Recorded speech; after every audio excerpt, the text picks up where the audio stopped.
Robb Stark stood with the Great John and his bannermen in the main hall of Riverrun, his armor still stained with the dust of the march south from the neck. His gaze was steady despite the uncertainty that accompanied every new dawn of this rebellion-turned-war. Word had come of King Renly Baratheon's death under suspicious circumstances, and the Tyrells were said to be in disarray, unsure whether to remain tied to the memory of Renly's claim or seek terms with the Lannisters. As Robb conferred with his mother, Lady Catelyn Stark, and his uncle, Ser Edmure Tully, a new piece of intelligence had arrived. The young Lady Margaery Tyrell, widow to Renly, if their marriage had been truly consummated or recognized, was amenable to meeting with envoys from the north. The notion seemed improbable at first, but the Maester's ravens had carried letters that suggested the Tyrells might have grown restless under the Lannisters' rising influence at court. Even more intriguing were the rumors that Mace Tyrell was open to forging a new alliance if it meant a better position for his beloved daughter and a chance for his family to emerge on the winning side of this chaotic war. Catelyn Stark, weary from grief and worry, saw potential in these talks. She stood beside her son in the flickering torchlight of Riverrun's great hall, her face partially in shadow. "The Tyrells hold the Reach," she said, her voice low but carrying a mother's conviction. "They hold the breadbasket of the Seven Kingdoms, and they have one of the largest and best-supplied armies. If they were to break from the Lannisters and ally with us..." She did not need to complete the thought. An alliance with the Reach would give the North a crucial edge. They already had Riverrun's support, the Riverlands so fiercely loyal to the Tully name. But supplies were beginning to run thin, and the more extended the war, the more precarious the Starks' position would become. "And why would they side with us?" asked Edmure, arms folded, posture tense. "The Lannisters, for all their arrogance, are well established at King's Landing. Mace Tyrell might think it prudent to keep the peace with them, as he attempted to do when Joffrey was crowned. Yet his skeptical question went only so far. The Tyrells had not participated in the destruction of House Stark so far. On the contrary, they had distanced themselves from the Lannisters after Renly's death, at least according to rumor. The letter had come from Margaery herself, or so it was signed. A more cynical mind might have suspected that the Lady of Highgarden was simply a figurehead, that this was all orchestrated by her grandmother or her father for some cunning purpose. Catelyn suggested, "Perhaps they see Joffrey for the monster he is. Rumors spread of his cruelty, and perhaps Mace Tyrell does not wish to bind his daughter to such a king, especially now that the betrothal to Renly has ended in tragedy." Robb's jaw tightened at the mere mention of Joffrey Baratheon, the boy who'd had Ned Stark executed on the steps of the Great September of Baelor. "If there is a chance to deprive the Iron Throne of the Tyrell host," Robb said, "it is a chance we should take. If the Tyrells truly march with us, we could choke the Lannisters from the west and from the south. They would be left with few allies but the Freys, and Walder Frey's loyalties are as fickle as the wind." The Great John, standing nearby, pounded his fist on the table in bullish agreement, while other lords nodded. Yet the next words were spoken by Roose Bolton, who stood off to the side, half in darkness. His voice was quiet. "They will want something of great worth. They will not lend their swords for nothing, not even for the sweet words of the king in the north. The Tyrells do not move unless a rose can bloom." His eyes flickered to Catelyn and then to Robb. "They might demand an advantageous marriage, perhaps?" Silence fell as this possibility settled among the assembled lords. A hush pressed upon them, the notion no doubt weighing heavily on Catelyn's mind. She herself was a Tully, forging an alliance with House Stark that had proven so vital to the North. A marriage between houses was the oldest and most time-honored means of binding two families, two armies, and two agendas. In fact, the Starks had already made some ill-fated promise to Walder Frey. Robb was supposed to marry one of his daughters in exchange for the Freys allowing him passage across the Twins. Was that vow unbreakable, or might it be set aside if a more powerful ally emerged? Robb lowered his gaze thoughtfully to his gloved hands, flexing them as he examined the possibility. Honor warred with pragmatism. He had promised Walder Frey, had he not? Yet he had done so in desperate haste to cross the river and rescue his father. That plan had failed, and Ned Stark's head had fallen beneath the Lannister blade. The vow was still there, though. The Walder Frey problem was not easily set aside. But Margaery Tyrell, who would not see the advantage in that alliance? The thought pricked at his sense of duty, but he also remembered how quickly Walder Frey had sold out the Tullis in times past, and how meager the Frey support had been in the broader war beyond the crossing. Indeed, practical minds might consider the Tyrell alliance worth a dozen Frey alliances, and the war would not be won by half measures. Catelyn pressed her lips in a thin line. "You know what this means," she said softly. "Walder Frey will not take kindly to your breaking your word." But she did not counsel against it. In fact, the subtle glimmer in her eyes showed she knew how valuable the Tyrell alliance could be. The Tully Code was loyalty, and the Stark Code was honor, yet war forced decisions upon them that were neither easy nor clean. "Let us see if the Tyrells are serious," Robb said.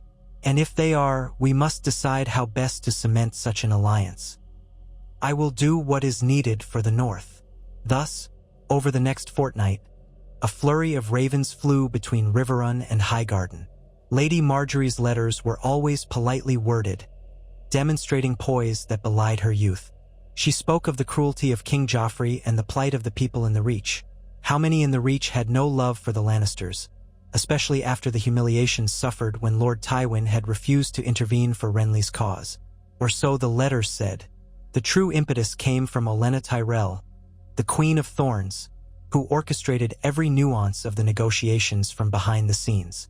But Margaery's name adorned the bottom of each page, and the effect was enough to intrigue Robb and his bannerlords. Eventually, they reached an understanding. A secret meeting would take place, not at Highgarden but at an estate near Bitterbridge, well away from prying Lannister eyes. If, at that meeting, mutual terms could be arranged, the Tyrells would formally proclaim themselves allies of the king in the north, sending their great host of knights and infantry. In return, Margaery Tyrell would become Robb Stark's betrothed and, in due time, his queen. The risk was immense, but so were the potential gains. They set out in secrecy, with Catelyn Stark leading a small envoy. Robb did not travel at the forefront of a war host, but under the lesser retinue of a handful of trusted men. Ser Brynden Blackfish Tully, Roose Bolton, and a few other close advisors sworn to the north. They traversed carefully through the Riverlands, avoiding the areas still rife with enemy patrols. Even so, a few skirmishes erupted with stray Lannister outriders, but none were left alive to carry news of the meeting. It took them over 2 weeks of cautious travel to reach the outskirts of Bitterbridge, all the while anxious that they might be walking into a Lannister trap. But the signals from Margaery's last raven had assured them that this was no trick, at least, not one orchestrated by Lannisters. Night had fallen by the time they approached the estate. It was a small fortress belonging to a lesser branch of House Tyrell. The moonlit walls looked unremarkable, but within, the flicker of torches indicated the presence of the Tyrell party. Catelyn exchanged guarded words with the soldiers at the gates, who wore the golden rose of Highgarden. Then they were led inside, tension thick in the courtyard as the Northerners dismounted, the horses stamping and snorting. A hush followed them into the main hall, a modest chamber where a single large table had been prepared for the meeting. This was no formal feast, not yet. This was a covert, high-stakes conference in the midst of war. Lady Margaery Tyrell was seated, surrounded by a small entourage, her grandmother Olenna, her brother Loras, and a handful of Reach lords. By the candlelight, Margaery's eyes seemed warm yet calculating, taking in the newcomers. She rose with practiced grace, curtsying with impeccable form. Dressed in a gown of pale green, embroidered with golden roses, she seemed a vision of the South. Youthful, beautiful, self-assured. Yet her voice, when she spoke, carried more depth than one might expect from a girl of her years. "Your Grace," she said to Robb Stark, though he was not yet formally recognized as her king, "I am honored that you have come so far." Robb dipped his head, remembering as best he could the courtesies he had been taught before the war. He was the king in the north, but formality might help set the right tone. "My lady, I come with respect for your house and a willingness to listen. I offer the thanks of the north for this chance to meet under a banner of peace." Eyes flicked to Olenna Tyrell. The old woman was no mere observer. She commanded the energy of the room. She smiled thinly and motioned for everyone to sit, as if she herself were hosting them in Highgarden's grand hall. "It is good that we speak quietly and discreetly," she said. "The Lannisters grow more unpredictable by the day. My son is amenable to new arrangements, especially since the Iron Throne has not been the friend to the Reach it promised to be." Loras Tyrell, clad in green and gold, sat with an impassive expression. He spared only a brief glance for Robb, perhaps weighing how a northern king might be worthy of his sister.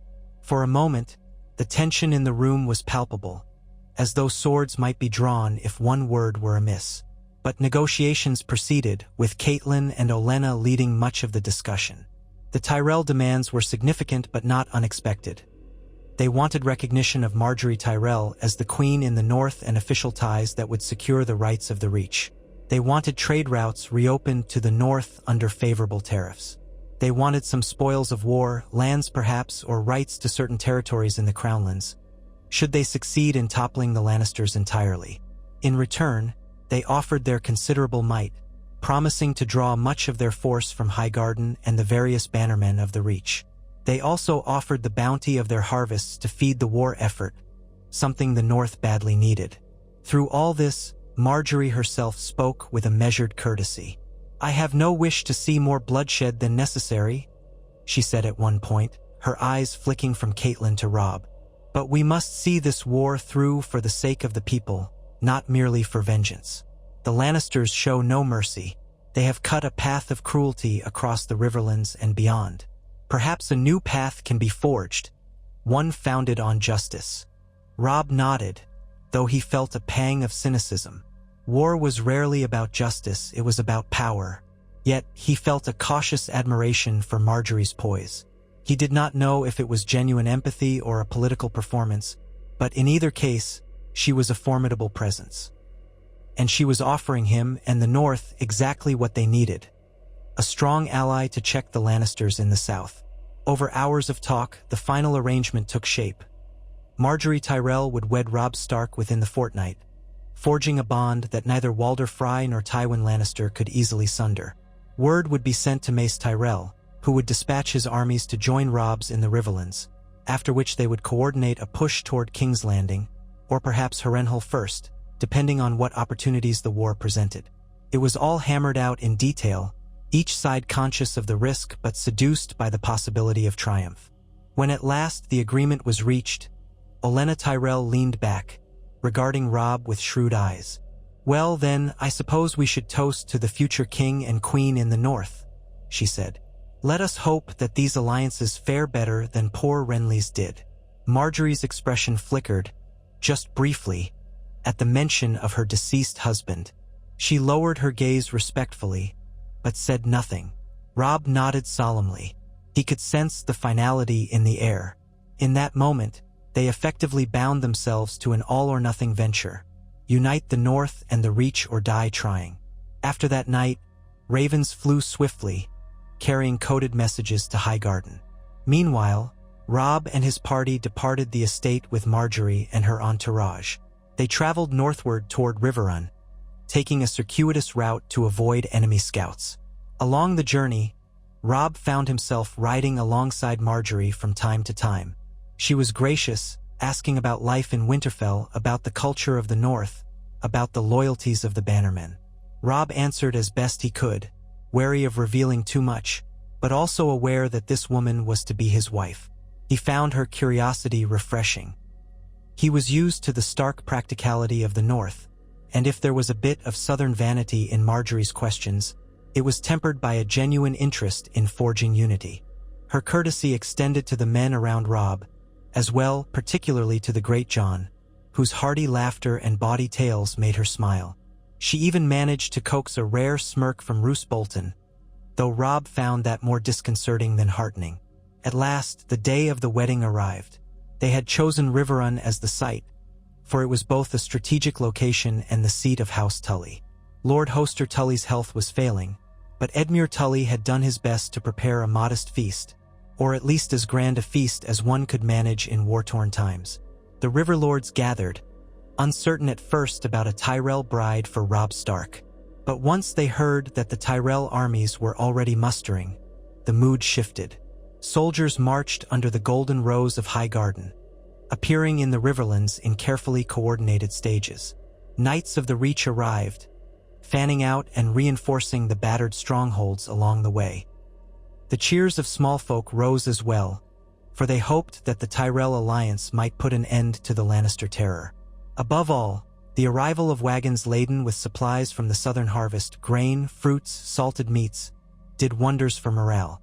The men of the north cheered as well, for they had begun to run low on provisions after so many marches, so many battles.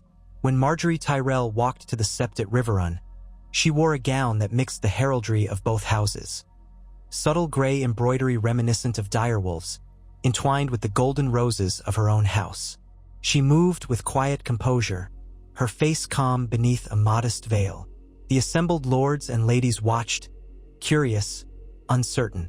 Most had expected something of a grander event for such a strategic marriage, but in times of war, pageantry was abbreviated. Still, there was beauty to be found in the simplicity. The hush in the sept was profound, lit by flickering candles. Robb stood at the altar with the septon, wearing the finery of a king in the north, an austere cloak of dark fur, a silver direwolf pin at his shoulder. Catelyn Stark, in solemn witness, gave her support to the union. Olenna Tyrell, for her part, stood near her granddaughter, quietly content that her designs were taking shape. When the vows were spoken, Robb took Margaery's hands in his, repeating the ancient words that bound them before the Seven, while the Watchers, Northmen and men of the Reach alike, stood together under the same roof. Some found it ironic that a northern king would swear in the light of the Seven, but the practicality of the war overcame the differences of faith. When Robb sealed his vows, he felt a faint tremor in Margaery's hands, whether from nerves or from the gravity of the moment. She looked up at him with eyes that brimmed with the promise of new beginnings. Applause broke the silence when the septon proclaimed them man and wife. Outside, the men of the Riverlands cheered, as well as the Knights of the Reach. The Great John roared in approval. Edmure Tully, flush with relief that the wedding had gone smoothly, led them out into the castle ward, where a subdued feast had been arranged. There were not the lavish arrays of courses one might find in Highgarden, nor the wild feasts of Winterfell's halls in better days, but there was enough fresh food to feed an army, courtesy of the Tyrell wagons, and for the moment that sufficed. Music played, trumpets sounded, and the newly forged alliance seemed ready to challenge the Iron Throne itself. The days that followed were a whirlwind of coordination. The Tyrell lords and ladies mingled with the Northern and Riverland bannermen, forging friendships and forging grudges in equal measure. Military councils were convened daily in Riverrun's halls, where Robb Stark, Catelyn, Olenna, Loras, Roose Bolton, the Great John, and other key leaders debated their next moves. Should they march on Harrenhal, where the Lannisters had stationed some of their forces under the command of the Mountain Ser Gregor Clegane? Or should they attempt to isolate Tywin's host in the west, near the Golden Tooth, cutting off the Lannisters' supply lines to the capital? Some argued they should strike at King's Landing itself, press their advantage while the Lannisters were unprepared for the Tyrell betrayal. But that was a bold gamble. Stannis Baratheon still lurked in the background, and the sea might be contested. Yet the Tyrell navy could play a role, perhaps. 1,000 possibilities spun about like dust in a strong wind. Margaery, though not officially part of the war councils, often attended at Robb's side. Her skill at reading people's intentions quietly influenced the discussions. She spoke in a measured tone, and occasionally offered insight about the dispositions of certain Tyrell bannermen, or the strengths of the local terrain in the Reach. Her grandmother was more vocal, occasionally steering the men back on course when they argued in circles. Catelyn watched the interplay, uncertain whether to be relieved or worried. The presence of the Tyrell matriarch was both a boon and a subtle threat. The Tyrell alliance was crucial, but it came at a price. Still, each day, fresh columns of Tyrell soldiers arrived, swelling the ranks of what was quickly becoming the largest hostile force the Lannisters had faced since Robert's rebellion. In the midst of these war preparations, Robb and Margaery took the time for a brief wedding feast at evening. They sat together at the high table, forced to maintain appearances of unity and goodwill among their new subjects. Robb found Margaery's presence soothing, in a way. She had a talent for alleviating tension. Where Robb was prone to brood over the next battlefield, Margaery could soften his mood with an anecdote about her childhood in Highgarden. She never pressed him to share more than he was comfortable with. Yet she asked questions that made him remember simpler times in Winterfell, riding with his brothers through the Wolfswood. Her skill with courtesy extended even to the harsh men of the north, who might have scoffed at a southern lady if she'd seemed timid. But Margaery was not timid. She looked them in the eyes and spoke to them about the harsh realities of war. She made them feel acknowledged. Despite the outward calm, rumors bubbled that Walder Frey fumed at the slight to his house. The Freys had not been invited to the wedding, for obvious reasons. But the question of the Freys remained a thorn. Their crossing still controlled a vital pass, and if they turned on the king in the north, the entire war strategy might be threatened. Robb knew he would have to address it soon. But for now, momentum was on the side of the newly united North and Reach. The Freys, cunning though they were, might decide that it was better to remain on the side of the winning host. That was the hope. Within weeks, the Allied armies began their first coordinated campaign. Harrenhal was the initial target, for Tywin Lannister had long used that cursed fortress as a staging point to raid the Riverlands. If Robb could seize it, he would deny the Lannisters a strategic foothold and free the people of the Riverlands from the terror of the mountain. The Tyrell host, led by Randyll Tarly and supported by Loras Tyrell, would march north from the border of the Reach, while Robb and the Riverlords advanced from Riverrun. They would converge around Harrenhal, hopefully catching any Lannister garrison in a pincer. In the quiet gloom of the pre-dawn, Robb rode out at the head of his host. Margaery stood on Riverrun's battlements to watch him go. From behind her veil, she watched the sea of banners ripple. Grey direwolf, golden rose, red trout for House Tully, even the sigils of lesser houses. War horses snorted in the crisp air.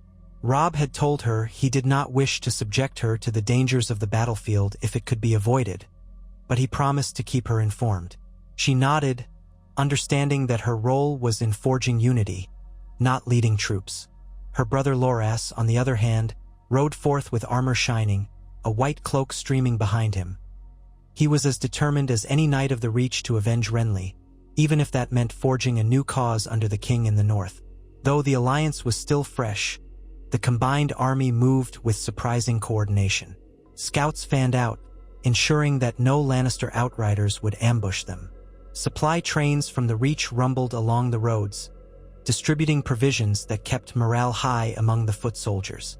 When they reached the outskirts of Harrenhal, they found smoke rising from the ruined towers. The mountain had been raiding the countryside again, leaving destruction in his wake. The men braced themselves for a bloody siege, but to their surprise, the Lannister host inside Harrenhal was smaller than anticipated. Either Tywin had withdrawn many of his troops to deal with the ongoing threat from Stannis, or he had suspected that Harrenhal might fall. Regardless, Robb's army attacked with cunning. Archers from the Riverlands rained shafts upon the parapets. Tyrell knights broke through the gatehouse, and northern footmen poured in behind them. Gregor Clegane himself was said to be absent at the start of the assault, away on another raid, but his men fought viciously. Still, they were outnumbered and soon scattered. By sunset of the second day, Harrenhal was theirs. Robb stood in the immense courtyard, gazing up at the blackened towers that legend said had melted under dragonfire centuries ago. He could smell the rancid stench of the place, the damp and gloom that seemed to permeate every stone. And he could smell the blood. Many men had died that day, but the victory was undeniable. The Tyrell cavalry had proved instrumental, striking fear into the Lannister men who had grown used to terrorizing peasants, not facing disciplined knights. Roose Bolton, who had also played a key role with his own troops, walked the courtyard with an eerie calm. He was quick to claim certain chambers for his men's use. Robb, mindful of Bolton's unnerving nature, decided not to question him too closely at that moment. With Harrenhal secured, the alliance had its first major triumph. Ravens flew to Riverrun, Highgarden, and beyond, carrying word of the victory. Margaery received the news with a mixture of pride and relief. Even so, she knew the war had only begun. Another message arrived from King's Landing, where it was said that Tywin Lannister was assembling a new host. The Lannisters could not afford to lose the Riverlands and the friendship of the Reach without a fight. Still, as months passed, the combined Northern Reach forces began winning key engagements. They liberated sections of the Riverlands that had been under occupation. They pushed Lannister outriders back and stifled the flow of supplies to the capital. Rumors abounded that King Joffrey, furious at the Tyrell betrayal, had begun taking his anger out on Sansa Stark, who remained a hostage in King's Landing. Robb's blood boiled at the idea, and Margaery quietly sympathized, though there was little they could do at that moment to rescue Sansa other than press the war. Meanwhile, Stannis Baratheon hovered with his fleet at Dragonstone, occasionally raiding ports or threatening to march on King's Landing as well. The Lannisters suddenly found themselves caught in a three-sided conflict, though Stannis himself seemed reluctant to form any alliance with Robb, the new king in the north. The Tyrell lords, for their part, sometimes voiced dissatisfaction. They questioned whether the final aim was to dethrone Joffrey and seat Robb in King's Landing. But Robb had refused any claim over the Iron Throne itself, insisting that the North would be free and that the Riverlands were his rightful territory by the alliances of old. This left an opening. If the alliance truly toppled the Lannisters, who would sit on the Iron Throne? Some whispered that Margaery might be queen not just in the North, but of all the 7 kingdoms if the realm chose to rally behind Robb as a unifier. But that seemed too large an ambition and dangerous besides. War was complicated enough without contending for an entire realm. Olenna Tyrell, however, had not entirely dismissed the notion in her private councils. In the midst of those uncertain times, a subtle warmth grew between Robb and Margaery, a reluctant fondness that was perhaps more than just political. They had married for alliance, for war, but as they corresponded through ravens and as they shared the rare quiet night in Riverrun or another captured stronghold, they discovered each had a sense of duty that reached beyond personal ambition. Margaery saw in Robb an earnestness, a desire to protect his people, that reminded her of the better aspects of Renly's court, minus Renly's taste for empty pageantry. Robb, in turn, found that Margaery could give voice to the plight of the small folk, the women and children left homeless by the war, in a way that resonated with the memory of his father's sense of justice. They deserve a king who remembers their needs, she told him once in private, and he felt the weight of the crown on his head grow heavier, but also a sense of renewed purpose. Their bond was tested before long. Word reached them that Walder Frey, feeling spurned, had opened secret negotiations with Tywin Lannister. Though nothing was confirmed, the rumors alone were enough to alarm the Northern Lords. If Walder Frey allowed the Lannisters to cross at the Twins, or worse, provided men, the allied forces could be attacked from the rear. Furious, Robb dispatched emissaries to the Twins to try to mollify Walder Frey or at least discern his intentions. Some among Robb's council suggested simply sending a portion of the Tyrell cavalry to storm the Twins and remove Walder Frey by force. But such an act would take time and resources away from the main war effort, and it would also brand them oathbreakers in the eyes of many, though that was already an accusation levied at Robb for forsaking the Frey betrothal. From Highgarden, Mace Tyrell grumbled that the Freys were inconsequential upstarts, hardly worth the worry. But Olenna did not underestimate Walder Frey's capacity for treachery. She advised caution, counseling Robb to keep a careful watch on the Twins but to focus on pressing the advantage against the Lannisters where it mattered, near King's Landing. "If we bring the lion to heel," she said, "the Freys will find themselves powerless." So the Alliance advanced their lines closer to the Crownlands, pushing aside smaller Lannister forces that stood in their way. Word came that Tywin Lannister was fortifying King's Landing with every available soldier, and that King Joffrey had grown more erratic, punishing anyone who spoke ill of him in the streets of the capital. The city, swollen with refugees from the war, teetered on the edge of chaos. In this environment of tension, Margaery insisted on traveling closer to the seat of war. She argued that the men fighting under the banners of the Rose and the Direwolf should see her presence, should understand that the Lady of the Reach did not fear the front lines. Robb, remembering how the Lannisters had captured his sisters, was hesitant, but ultimately relented under pressure from Olenna as well, who believed Margaery's presence would inspire loyalty among the Tyrell troops. So Margaery went, accompanied by a small retinue and guarded by Robb's own picked men, as well as the formidable knights of House Tyrell. They established a war camp not far from Rosby, a strategic position outside King's Landing but near enough to threaten the roads leading in and out of the city. From there, the Allied forces planned their next moves. Stannis was rumored to be preparing an assault by sea. If he launched it while the Lannisters were distracted by the Tyrell-Stark alliance on land, King's Landing could fall. Then a new question arose: to whom would the city fall? If Stannis entered first, would he treat with Robb or see him as a usurper? The lines were blurred. Margaery listened quietly to these debates, offering the occasional insight. Her presence lent an air of legitimacy and confidence to the camp. Soldiers spoke of the Rose-Wolf alliance in hushed or reverent tones, believing that victory was finally within reach. All the while, King's Landing itself bristled behind its walls, where Joffrey's temper flared daily. Cersei Lannister, desperate to maintain control, tried to court other alliances, but found few takers. The Tyrell betrayal had proved to other nobles that the Lannisters might lose. Some houses in the Stormlands began wavering. Even the Dornish were said to be in quiet talks with the North and the Reach, though no open agreement had been made. Then came the day that Tywin Lannister led his host out of the city, hoping to surprise the Allied armies and break their siege lines. Scouts brought word in the early morning. Thousands of Lannister soldiers were marching forth, their crimson banners visible in the distance. Robb swiftly called his banners. Knights of the Reach donned their gleaming plate, while northern footmen prepared trenches and fortifications. War horns sounded across the plains near Rosby. The enemy was coming, and in great numbers, though perhaps not as many as the full might of the Lannisters, for the wars on multiple fronts had depleted them. Still, it would be a fearsome battle. As the day brightened, the sun glinted off a sea of armor. Robb rode a gray warhorse, clad in mail and leathers, the dire wolf of Stark emblazoned on his surcoat. At his right was the Great John roaring for blood. At his left, Loras Tyrell sat astride a proud destrier, rainbow plumes on his helm in memory of his Kingsguard days for Renly. The cavalry of the Reach stretched out on the flanks, commanded by Randyll Tarly and other seasoned generals.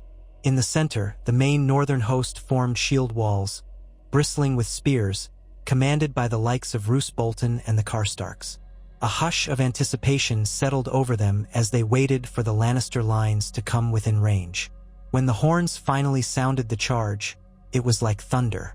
Horse and steel crashed together, the banners whipping in the gusts of battle. The field shook with the impact of cavalry on cavalry. Lannister outriders tried to circle around, but archers from the Reach cut them down. In the center, the northern infantry clashed with serried ranks of red cloaks. The sound of steel on steel, the shouts of men, the screams of the dying, it all mingled into a cacophony of war. Robb led a charge of northern horse against a flank of Lannister pikemen, smashing into them just as Tarly's knights struck from the other side. The Lannisters reeled, fighting desperately, but lacking the unity they once had under Tywin's earlier campaigns. Tywin himself was somewhere on the field, rumored to be commanding the center. Hours wore on, and the lines seesawed back and forth. Blood slicked the grass. Bodies piled up. The Great John roared with every swing of his massive sword. Loras Tyrell, bright as a avenging star, cut through swathes of foes, the memory of Renly fueling his rage. Roose Bolton and his men fought with grim efficiency, capturing or slaying any Lannister soldier who wavered. The battle became a brutal slog, but momentum favored the Allied host.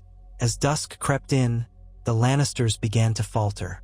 Reports came that Tywin was wounded, or at least that he'd withdrawn from the front lines. Sections of the Lannister army tried to retreat toward the city, but the Tyrell knights harried them relentlessly, cutting off their escape.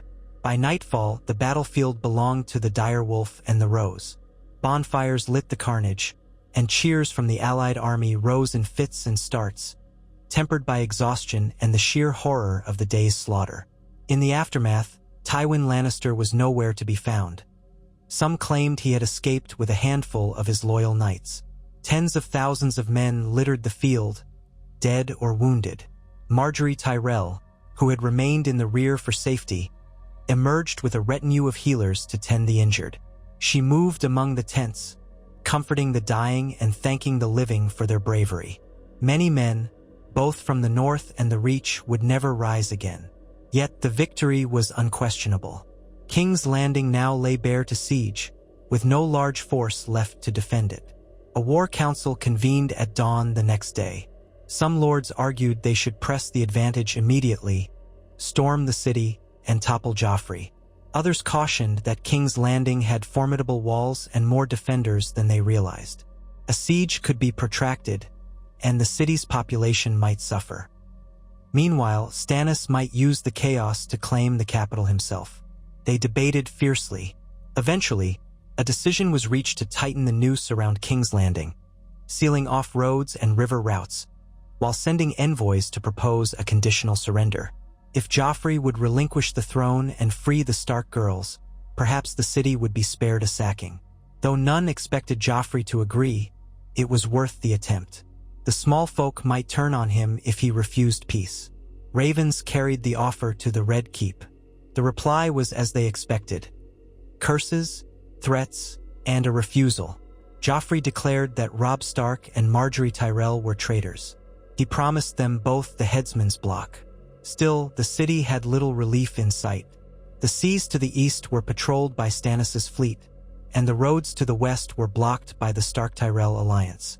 Food within King's Landing began to dwindle. Starvation loomed if the siege persisted. Whispers of riots reached the Allied camp. Then, unexpectedly, a second raven arrived from within the city walls. It bore no Lannister seal, but rather the mockingbird sigil used by Peter Baelish, Littlefinger. He made a secret proposal. If certain conditions were met, he would conspire to open a gate at night, allowing the Allied armies to enter with minimal bloodshed, so long as he was guaranteed power and position under the new order. The War Council debated the trustworthiness of Littlefinger, suspecting a trap. But if it were true, it could avoid months of siege and save thousands of lives. Olenna Tyrell, who knew Baelish by reputation, favored attempting some arrangement, but only with the utmost caution. She recommended sending a small, elite force to test Baelish's claim, while the main army prepared for a full-scale assault if needed. Robb agreed to that plan. He had no love for Baelish, having heard from Catelyn how manipulative he could be, but the lure of sparing lives, especially the life of his sister Sansa, proved too great to dismiss. And so, on a moonless night, a group of the North's and the Reach's best infiltrators approached the city walls at the designated gate. First, all was silent. Then, as if by magic, the gate creaked open. A handful of gold cloaks stood guard, but they were quickly subdued by the infiltrators, possibly bribed or blackmailed by Littlefinger's intrigues. The infiltration force slipped inside. Among them was Grey Wind, Robb's direwolf, though Robb himself had decided to remain outside to command the main host if this proved a trap. Tension was thick, but the infiltration group advanced through dark alleys, heading for the Red Keep. The gold cloaks that confronted them were few and disorganized, unsure whether they were under direct orders or had been sold out. Street by street, the Allied infiltrators paved the way for more soldiers to enter, quiet as the night. Soon, hundreds of Tyrell knights and northern men-at-arms were inside the city. By dawn, the banners of the dire wolf and the rose appeared on the streets. King's Landing erupted in panic. Some small folk cheered, others fled. The gold cloaks folded in large numbers, unwilling to die for Joffrey. The city was not without its loyal Lannister forces, but they were surrounded. Fighting broke out around the Red Keep. Joffrey, in his madness, ordered archers to fire down on the city indiscriminately. It was chaos, but the Allied soldiers pressed on. Loras Tyrell led a contingent of knights right into the outer wards of the Red Keep, while northern archers suppressed the battlements. The final confrontation took place in the throne room itself, a swirl of dust and fear. Joffrey, screaming curses, demanded that his Kingsguard protect him. Most had been killed or scattered in the fighting, though Ser Marintrant still stood by him, sword in hand. Cersei, pale and trembling, clung to the Iron Throne behind her son. By then, the allied soldiers had forced their way in. As men shouted for the Lannisters to yield, Joffrey shrieked that he was king and that they were all traitors. He reached for a crossbow, firing a bolt in a wild arc. One of Margaery's knights took the bolt in his shoulder, crying out in pain. That was enough for Loras Tyrell to rush forward, sword raised. Ser Meryn tried to defend Joffrey, but was no match for Loras's fury. The Kingsguard knight was cut down, left bleeding on the marble floor. Joffrey staggered backward, face contorted in terror, while Loras pointed his sword at the boy's throat. In that instant, the doors burst open again, admitting Robb Stark and a contingent of northern men. He had followed the infiltration once it was clear that the gate was truly open. Grey Wind stalked beside him, lips curled. Joffrey stared at the direwolf in abject fear. The throne room rang with the echo of metal boots on stone. Silence fell except for Cersei's ragged breath. Robb's eyes flicked between them. Joffrey, the monster who had ordered Ned Stark's death, and Cersei, who had orchestrated so much of the misery that befell House Stark. "Yield," Robb said, his voice hoarse. "Yield now, and we may spare your lives." But there was no softness in his gaze. He stood with the bearing of a king. Loras Tyrell glanced at Robb, a question in his eyes, but lowered his sword slightly, waiting. Cersei, trembling, looked from her son to the soldiers who surrounded them. She tried to speak, but only a choked sound came out. Joffrey, consumed by rage and fear, spat at Robb. "I am the king. You have no right." Grey Wind snarled, stepping forward, and Joffrey fell silent, stumbling away from the direwolf's bared teeth. By then, gold cloaks had surrendered in every corridor. The Red Keep belonged to the combined might of the North and the Reach, such as it was. Robb repeated his demand, voice cold. "Yield." Cersei sank to her knees, tears in her eyes, clutching Joffrey's arm. The boy was trembling, face pale as milk. At last, he released a quavering breath, dropping his crossbow, clattered on the stone. "I yield," he whispered, rage twisting his features. "But my mother," he couldn't finish. The Lannisters' power in King's Landing had come to an end, undone by betrayal from within and the unstoppable siege from without. By midday, the city was in the hands of Robb Stark and Margaery Tyrell's forces. A tense hush fell. Small folk emerged from hiding, uncertain whether this new regime would spare them.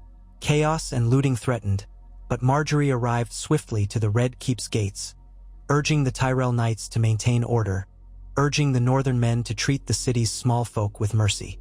In the name of the king in the north, she offered a promise that no civilian would be harmed if they did not resist. Gradually, the city settled into a wary acceptance. Soldiers posted guard at every major thoroughfare. The shops reopened under the watchful gaze of armed men. A trial was called for Joffrey and Cersei, though no one doubted the outcome. For the moment, they were confined to their chambers under heavy guard. Sansa Stark was found locked in her rooms, frightened but unharmed. She wept with relief when she saw her brother. Arya, however, was nowhere to be found, having escaped King's Landing some time before. No one knew her fate. Tommen and Myrcella were also found, innocent children caught up in their family's downfall. Robb, uncertain of how to handle them, kept them under house arrest, though he harbored no ill will toward them. The Iron Throne stood vacant, for the realm was in disarray. Robb had not claimed it, nor did he intend to. The men of the North declared that their king had fulfilled his vow. Justice had been served. Some in the Reach pressed Margaery's claim, suggesting that if Robb would not sit the Iron Throne, perhaps Margaery should. But Margaery demurred, focusing on ensuring that the city was fed and that the war came to a close. She worked tirelessly with the city's stewards, distributing Tyrell grain to stave off famine. Robb, seeing the city's desperate condition, supported her effort, funneling as much relief as possible. Yet questions loomed. Who would rule the remaining southern kingdoms? Stannis, upon hearing the city had fallen, backed off from his plan to assault King's Landing. Some said he might return to Dragonstone or the Stormlands, waiting for an opportunity to claim what he believed was rightfully his. Meanwhile, ravens flew with astonishing news. Tywin Lannister was found dead, his body discovered near the site of the battle at Rosby. Some claimed bandits had slain him during his retreat. Others whispered that he died of a wound. Either way, without Tywin, the Lannister cause was shattered. Kevan Lannister attempted to rally remnants of the West, but the gold mines were running dry, and the nobles of the Westerlands were losing faith. In the celebratory days following the fall of King's Landing, Margaery joined Robb on the battlements of the Red Keep. They looked out over the city, hearing the sounds of blacksmiths hammering, merchants hawking wares, and the occasional distant cry of a child. "It's not what you expected, is it?" she asked, her tone gentle. Robb shook his head. "I never wanted any of this," he admitted. "I wanted justice for my father, safety for my family, and freedom for the North. But now everything is so large, so complicated." Margaery reached for his hand, giving it a reassuring squeeze. "We will handle it together." They spoke quietly of what the future might hold. Robb still wished for the North to be independent, but recognized the intricacies of holding the Riverlands and forging lasting peace. Margaery hoped to stabilize the kingdom and prevent further destruction. They discussed with Olenna how best to manage the Crownlands until a suitable ruler could be installed, one who might accept northern independence and also allow the Reach to maintain its influence. In the days that followed, a temporary council was formed in King's Landing, composed of Northern, Reach, and Riverland representatives, as well as certain impartial lords from other regions. They began the arduous process of rebuilding.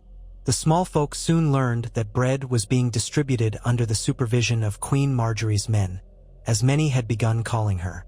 Some quietly hoped that she and Robb would ascend to the Iron Throne and unify all the kingdoms under one monarchy.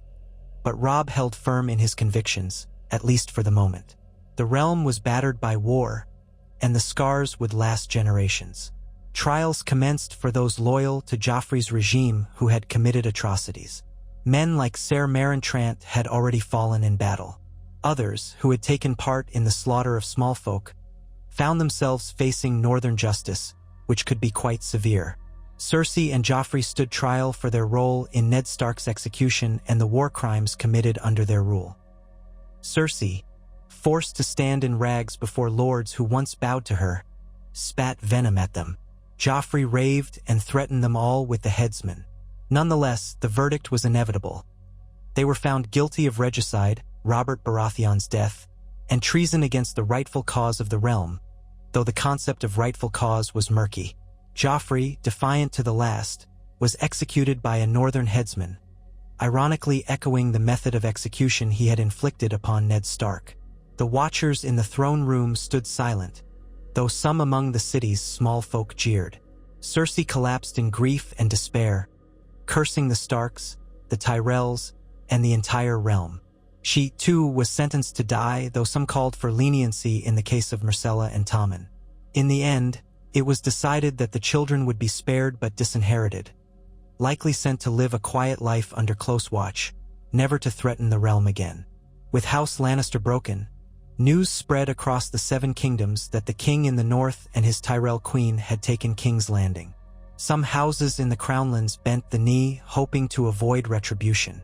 The Vale, under Lisa Arryn's uncertain leadership, remained aloof but was no longer threatened by Lannister might. The Iron Islands, always a law unto themselves, continued their raids, paying little attention to the shifts of power on the mainland. Meanwhile, Dorne watched closely. Some said Prince Doran Martell might be open to new alliances now that the Lannisters were finished. Yet the question remained, who would wear the crown of the South, if Robb would not? Some proposed that Stannis should be recognized, as he was Robert's last surviving brother with a strong claim. But Stannis' support had waned, and he had earned the distrust of many. Others argued for some form of council rule, dividing the realm into separate kingdoms as it was in the days before Aegon's conquest. Robb found this last idea compelling, for it would grant the North its freedom formally. The Tyrells, for their part, wanted to ensure the Reach remained influential in trade and harvest. After weeks of debate, with the city gradually stabilizing, a great assembly of lords was called in the Dragon Pit to discuss the future. Lords from the Riverlands, the Reach, the Stormlands, those who would attend, the Westerlands, those who had broken from the Lannisters, the Vale and Dorne gathered, along with the Northmen. Margaery, seated beside Robb, watched as the realm's great families struggled to come to an accord. In the end, they reached a precarious compromise. The North would be recognized as an independent kingdom under King Robb Stark. The Riverlands, bound to the north by tradition and recent alliances, would stand with him as well. The Stormlands, seat of House Baratheon, were vacant save for Stannis' claim, but many of its lords felt uncertain about Stannis and proposed an interim governance. The Vale intended to remain neutral, behind the Aerys' high walls, focusing on their own safety. Dorne insisted on its traditional autonomy, though it did not fully secede. The Westerlands, devastated by the war, would be governed by a council until a stable leadership emerged. Some whispered that Tyrion Lannister might return to claim it, but he was nowhere to be found. Lastly, the Crownlands, which had once been the seat of the Iron Throne, were left in flux. Without a strong claimant, the Crownlands might revert to a separate kingdom or be divided among more powerful neighbors. Throughout these complicated negotiations, Margaery played peacemaker, bridging differences where she could, using diplomacy learned from her grandmother. Robb, uneasy with southern politics, let her handle much of the subtle talk. Gradually, an outline for a new political order took shape, though it was far from perfect. There would be no single ruler of all Westeros, at least for now. The Targaryen legacy, the Baratheon claim, and the Lannister monarchy had all crumbled under the weight of the recent wars. In the months that followed, peace, or at least a respite from war, settled across most of the land.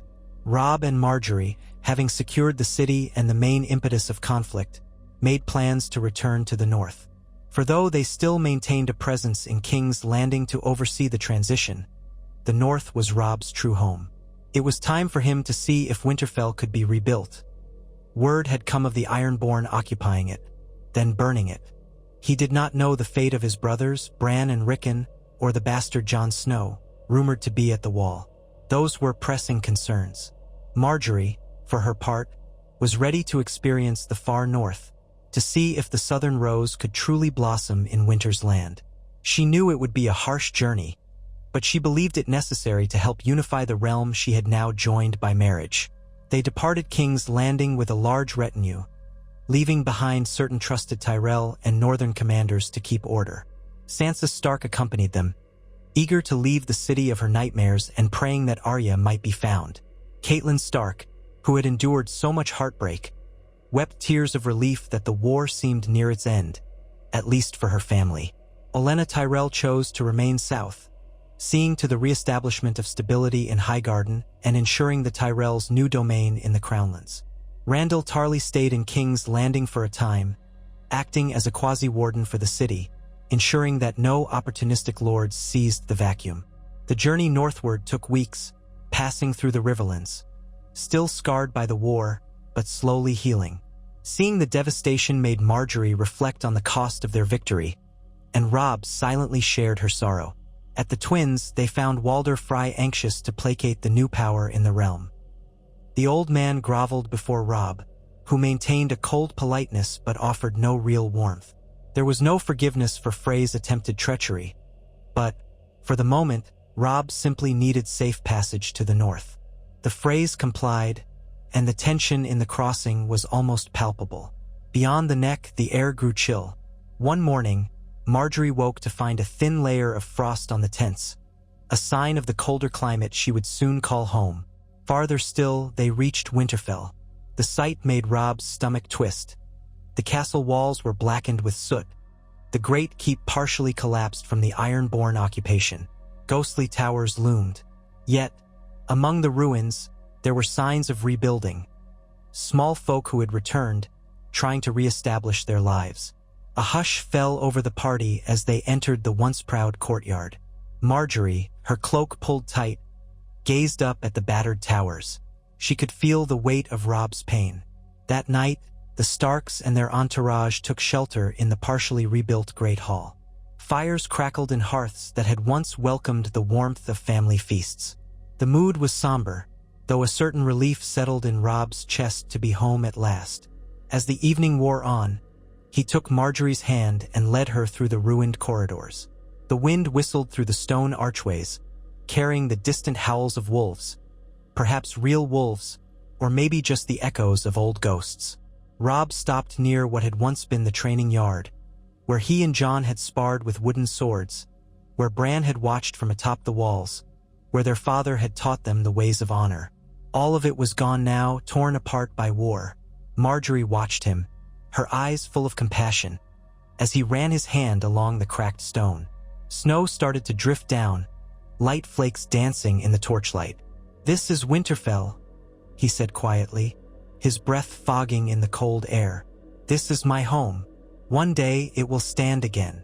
She nodded, stepping closer. "We will rebuild it," she promised. "Brick by brick if we must." He turned to look at her, and in that moment, amidst the ruin and the falling snow, he felt something stir in his chest.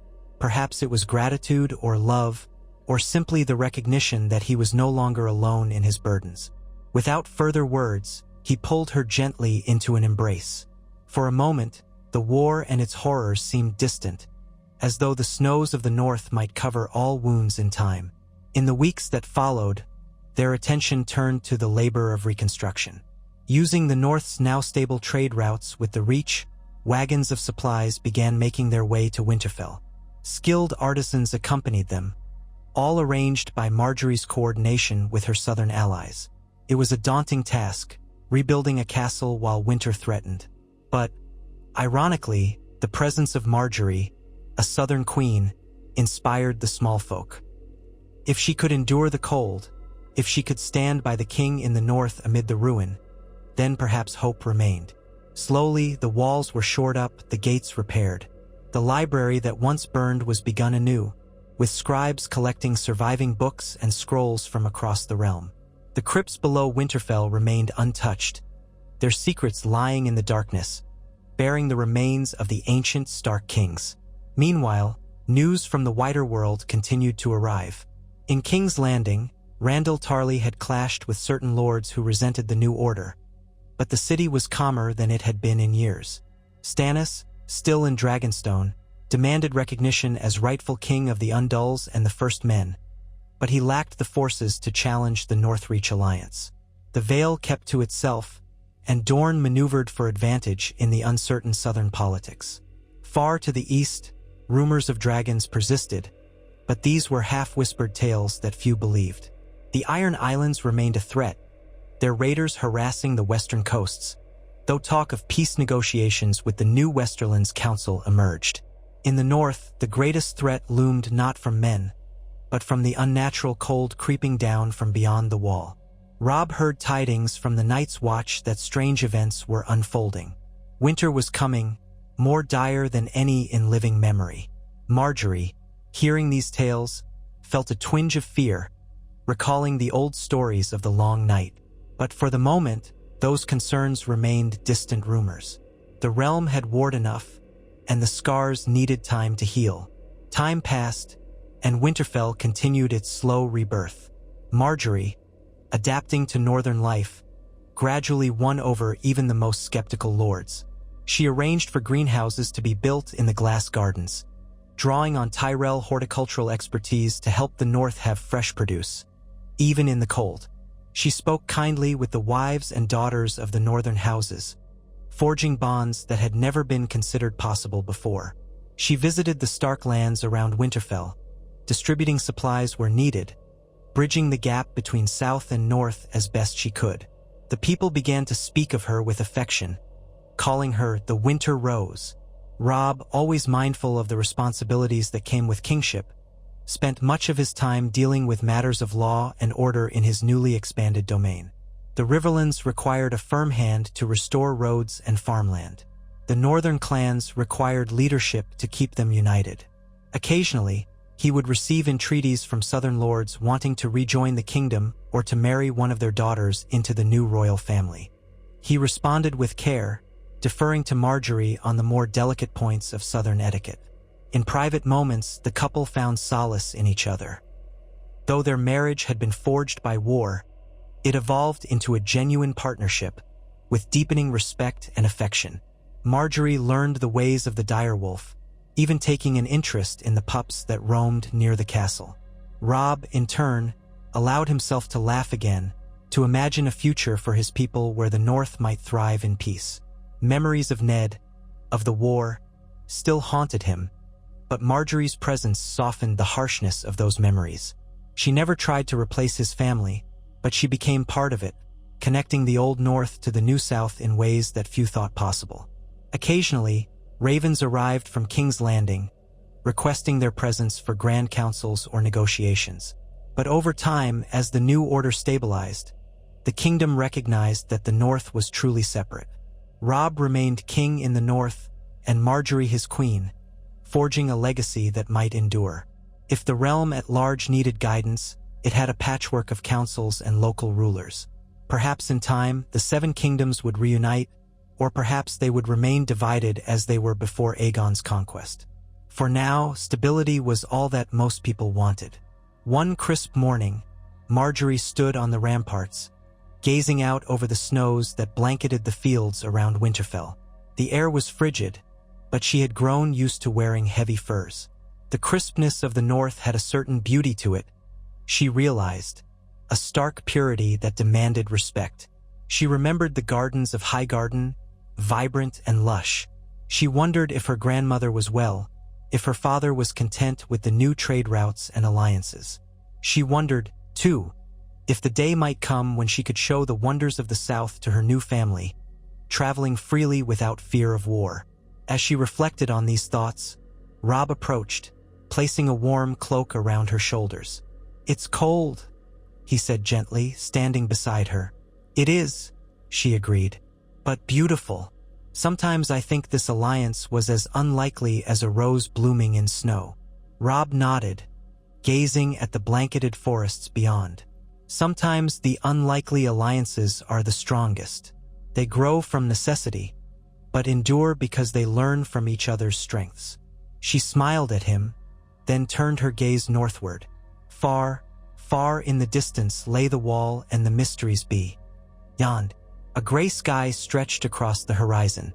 Winter was indeed coming, but for the first time in what felt like ages, there was something like hope in the air. They had weathered war and betrayal. They had toppled the Lannisters' hold on the throne. They had brought an uneasy peace to much of the realm, forging a bond between the North and the Reach that no one could have foreseen. Together, they would face whatever came next, whether it was the long night of winter or some new threat waiting on the horizon. And in that shared purpose, they found the seeds of a lasting union, a chance for the North and the South to mend the wounds that war had carved so deeply into the land. Yet history in Westeros has taught that peace is ever fleeting. While Robb and Margaery stood upon those walls, across the narrow sea, other powers stirred. On the Iron Islands, the Salt Throne remained restless, and in Dorne, old ambitions smoldered. Even so, for that moment, the king in the north and his Tyrell queen shared a sense of calm triumph. The city bells of King's Landing were silent, the ravens bore no new demands of war, and the battered realm exhaled. Margaery slid her arm through Robb's, and they continued to watch the morning light spread over the snow-laden fields. In that hush of winter, the Rose and the direwolf stood together, forging a new chapter in the annals of Westeros, one that might yet bloom despite the ice and blood that had nurtured it. Robb Stark rose early the next day, long before the weak winter sun crested the broken walls of Winterfell. He pulled on his furs and quietly slipped out of the bedchamber he shared with Margaery, leaving her still bundled in blankets against the northern cold.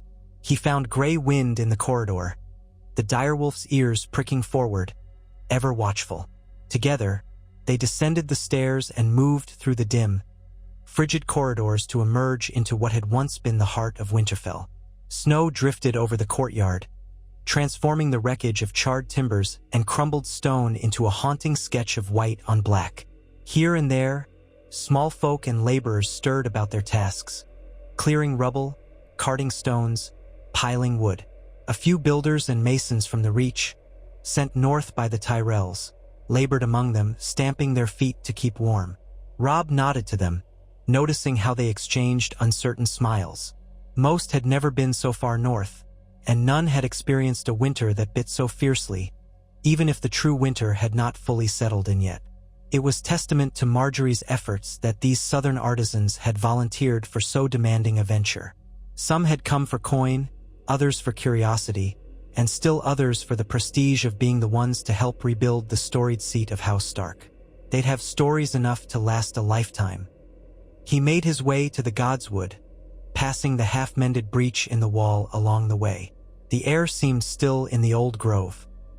Once, the red leaves of the weirwood tree had framed a serene pool, and the hush of that sacred place would calm any troubled mind. Now the weirwood stood wreathed in light snow, the pool half frozen, the trunk's ancient face staring into some distant memory. Robb stopped at the edge of the water and sank to one knee, gray wind at his side. The direwolf's breath steamed in the cold, ears swiveling at distant sounds of crows in the branches. Robb placed a hand on the frozen ground. He had not been home since word came of his father's death, since the war had upended all he had known. Now he stood a king in name and deed, but he felt more like a caretaker than a conqueror, more an heir to sorrow than a vessel of triumph. The memory of Ned Stark drifted around him in the hush. He closed his eyes. Each day he strove to do what he believed his father would have done: bring justice, protect the innocent, and preserve the honor of his house. But the choices forced by war had scarred him. One vow broken to Walder Frey for the sake of a greater alliance. One savage conflict after another. He thought of the men lost, of the families left behind. He wanted an end to all that, or at least a respite. Gray wind pressed closer, large muzzle nudging Robb's side. With a faint smile, Robb stroked the direwolf's thick fur. He rose slowly to his feet, letting out a long, visible breath. The day's business awaited: more decisions about Winterfell's reconstruction, the latest tidings from King's Landing, and the search for news of Arya. Sansa was already safe at Winterfell, though still shaken by her time in King's Landing, and she clung to the memory of Arya with a desperation that pained him. The realm was in flux, the war seemingly won in the south, but overshadowed now by rumors from beyond the wall. And always, there was the pressing matter of forging a lasting peace from the alliance he had struck with the Reach. Robb left the Godswood and found the courtyard gradually filling with more workers. A few of the northern lords had arrived to pay fealty, now that their king had returned. He recognized the banners of House Serwyn and House Glover, and off near the stables, he saw Lord Bolton speaking with one of the master builders. That was a sight to make any man uneasy. Roose Bolton had a manner of quiet confidence that rarely boded well for those around him. Still, he had proven loyal enough, at least so long as victory seemed assured. Robb resolved to speak with him later, to ensure no ill seeds had been planted in his absence. As Robb approached the great hall, he heard laughter echoing from within. The interior was still partially open to the elements, with makeshift tarps covering some of the destroyed rafters, but a roaring fire had been kindled in the main hearth. Margaery stood near the flames in a warm fur-lined gown. Sansa sat on a bench beside her, a cloak draped over her shoulders, her auburn hair braided back. They were sharing some story, or perhaps a memory, that had brought a moment of brightness to this otherwise dreary day. At the sight of Robb, Margaery gave him a small, welcoming smile. Sansa rose, curtsying with a gentle but formal gesture, then excused herself to see to some letters she was writing. Robb watched his sister depart, noticing the trace of sadness in her eyes. She tried to hide it, but it was there. So much had happened to her in King's Landing. He wondered if she could ever truly feel safe again. He turned back to Margaery. She, too, had grown thinner in the cold, her cheeks touched with pink from the chill. But there was a certain vibrancy in her eyes, as if the northern wind had sharpened her spirit rather than diminished it. "I was about to have breakfast," she said in a soft voice. "Will you join me, or do the day's duties demand you so soon?" He felt an answering warmth at the sound of her voice. "I can spare a moment for breakfast." The realm could wait, he decided. Together, they sat at a rough-hewn table near the fire. Servants brought simple fare, oats, dried fruit, strong tea steeped in some leaves from the glass gardens. Margaery asked about his early walk, and he told her of the silence in the godswood. As he spoke, he marveled at how easily he shared such private thoughts with her. She listened, then set her spoon aside. "I've been thinking of writing another letter to my grandmother," she said. "She's eager for every detail of Winterfell's rebuilding. I'm afraid she might also have designs to dispatch more help in the form of Tyrell advisors." She said the word lightly, but he could hear the tension beneath. Olenna Tyrell was well-meaning in her own cunning way, but she would never cease meddling if she thought something might be improved. Robb took a sip of tea, feeling the heat spread through his chest. "The workers from the Reach have been invaluable. But remind your grandmother that too many Southerners at once might strain the small folks' tolerance." The Northern people were proud, not always trusting of strangers, and though Margaery herself had been received better than expected, that grace might not extend to a flood of outsiders. She nodded, seeming to weigh that carefully. "I'll write to her today and discourage a sudden influx. Perhaps we can stage the arrival of new artisans in smaller numbers over time." Her eyes flicked to the makeshift roof above, where daylight seeped through the gaps in the tarp. "If we are to restore Winterfell to its full glory, we must keep at it for years. This is only the beginning." He reached across the table to squeeze her hand gently. "You've already done more than I could ever have hoped." He paused, taking a moment just to watch her. Her hair was carefully braided in a northern style. One of the maids from the Reach had suggested weaving bits of dyed cloth into it, so it looked as though faint roses were woven in the dark tresses. With a slight smile, he rose.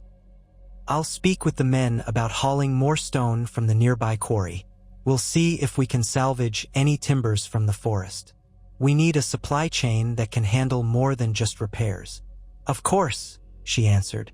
Then, more softly, "Thank you for everything."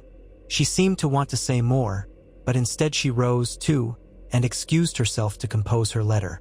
Robb watched her go, his heart full of a quiet gratitude that he rarely had time to articulate. He stepped outside into the courtyard again, gray wind at his side, and began discussing the day's tasks with the master builder, who was a lean, thoughtful man named Hattern. The builder had come from Old Town originally, recommended by the Tyrells for his expertise in fortress architecture. He prided himself on solving structural problems that might confound typical masons. They walked the perimeter of Winterfell, pointing out which walls needed immediate reinforcement, which towers had to be carefully dismantled before they collapsed, and how they might reroute the existing wells. Voices rose in argument around them, and Robb turned to see some northern workers quarreling with a pair of southern laborers over wages or methods. The tension was plain. Winter was harsh, food was precious, and cultural differences only made it more difficult. Robb strode over, gray wind following, the direwolf's presence enough to dampen any heated exchange. The men quieted, shifting on their feet. In a calm voice, Robb asked what the matter was, and the northern workers complained that the southerners had tried to dig foundations in a section of ground that was not stable, ignoring the local knowledge about permafrost. The southern men shot back that the instructions from the Tyrell quartermasters had ordered them to begin there. Robb settled it by calling Hattern over to confirm the plan. The southerners grudgingly accepted that they should consult local expertise. The northern men, in turn, agreed to help revise the foundation plan. With quick words and a firm but fair attitude, Robb diffused what could have become a brawl. It was a small incident, but it symbolized the ongoing challenges of two different peoples trying to rebuild a single castle. Soon after, as he was crossing the yard to meet with Lord Bolton, Robb noticed Sansa standing near a collapsed portion of the battlements, gazing up at the old towers. She held a sheet of parchment in her hands, half forgotten, as though her thoughts were elsewhere. Perhaps she was remembering how Winterfell had been before. Bright feasts in the great hall, tournaments in the courtyard, the sound of her siblings' laughter. Robb changed direction, walking toward her. She turned, startled, but then relaxed when she saw who it was. "You're frowning," he observed gently. She lowered her gaze. "It's just seeing it all like this, and I was thinking of Arya. Her voice was soft, as if speaking her sister's name too loudly might break the fragile peace. Any news? She searched his face, clearly hoping for a miracle. Robb shook his head. No, we have scouts and friends all through the Riverlands and the Crownlands. We've even sent inquiries to the Vale and to some of the free companies. None have seen a girl matching Arya's description. But don't lose hope. We'll keep searching. Sansa nodded, though her eyes were damp. I wish I had some clue, something more than rumors. All we know is she escaped the city before the war turned. She shivered, wrapping her cloak tighter around her shoulders. I feel her absence so keenly now that I'm home. Robb placed a comforting hand on her shoulder. We'll find her, he said again. And when we do, she'll come home to Winterfell, just like the rest of us. He didn't know if it was an empty promise or if the gods would guide Arya back to them. But he had to cling to that hope for Sansa's sake, and for his own. He remembered the days Arya would brandish her practiced sword, shins bruised from training, hair falling in her face. She had always been fiercely independent. If anyone could survive alone, it was her. After a pause, Sansa spoke in a subdued tone. I'll be in the library hall if you need me. I have letters to write. She gestured to the parchment in her hands.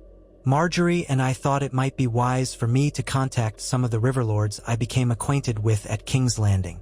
Perhaps they have heard any whisper of Arya. Robb nodded. That's good thinking. He tried to smile. We'll bring her back, no matter the cost. She offered a small, tremulous smile, then walked off, each step careful as if every stone might crumble beneath her. He watched her go, wishing he could take away her fears, but the war had left deep scars in all of them. With a sigh, Robb resumed his path toward Lord Bolton, who stood in front of a portion of wall that had collapsed inward. Nearby, a few soldiers, Bolton's men, by the look of their sigils, were monitoring laborers who piled the fallen stones. Bolton wore a thick cloak of pale fur, and his pallid eyes flickered over the scene with a quiet intensity.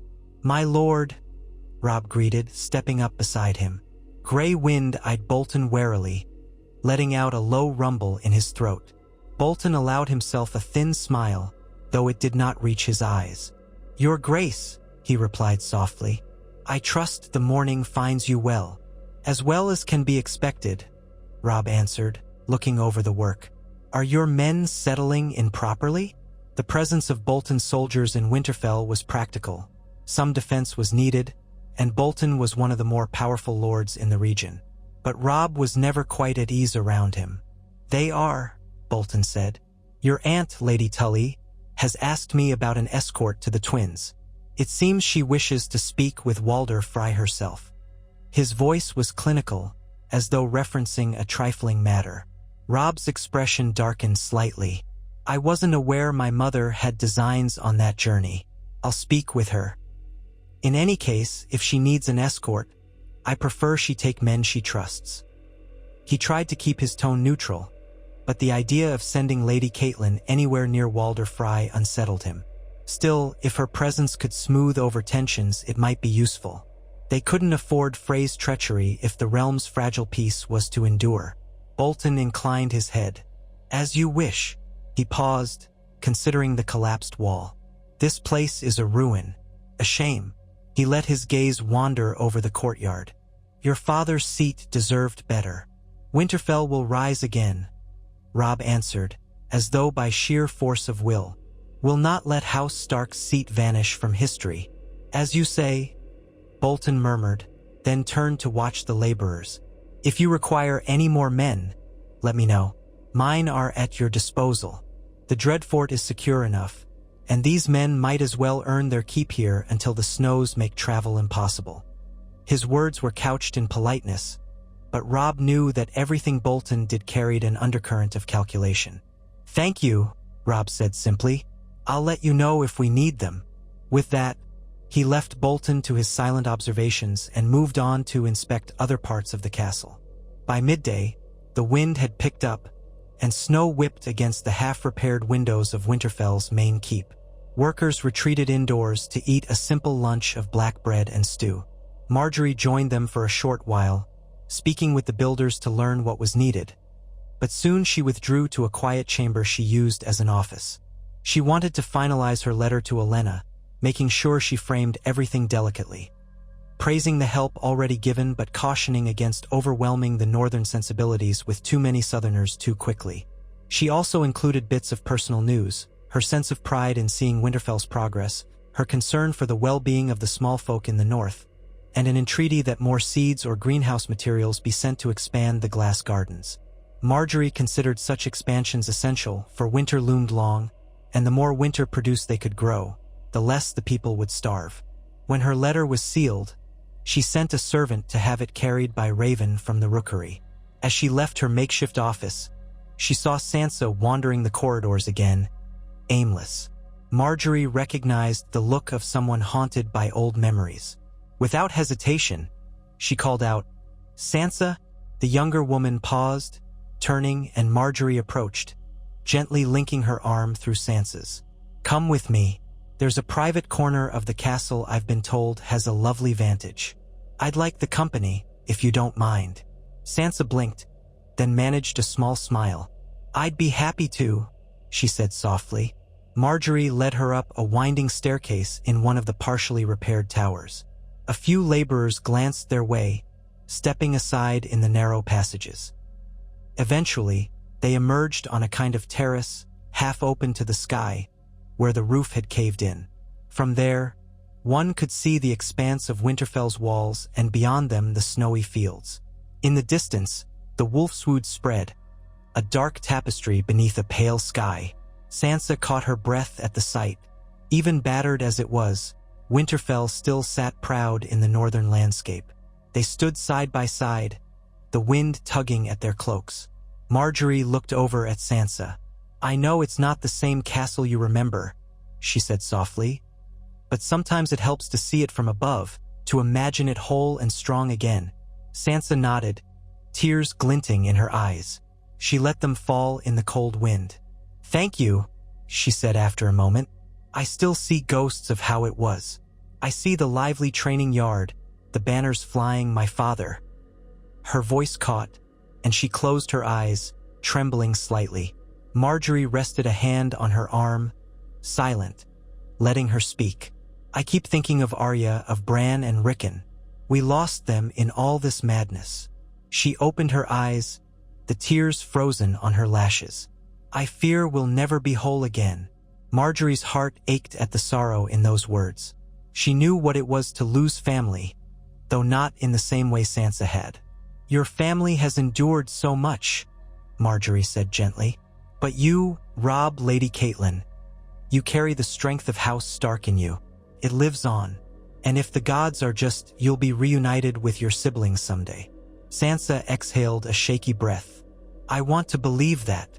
"Believe it," Margaery urged. "Even if it's only in your heart for now. And if ever you need a friend to talk to, you know I'm here." Sansa gave a small nod, hugging Margaery impulsively. Margaery, though surprised, returned the embrace, feeling how frail and cold Sansa seemed.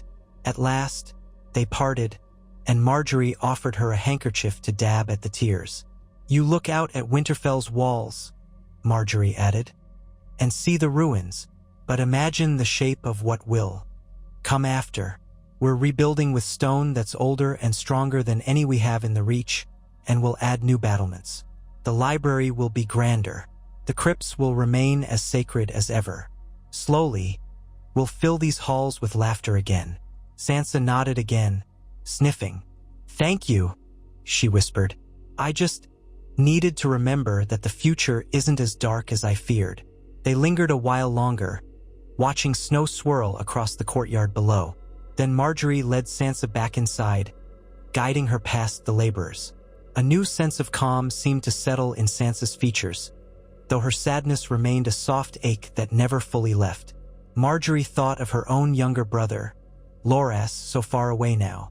She was grateful that she still had a chance to see him from time to time, that the war had not taken him from her. That was a privilege not everyone shared.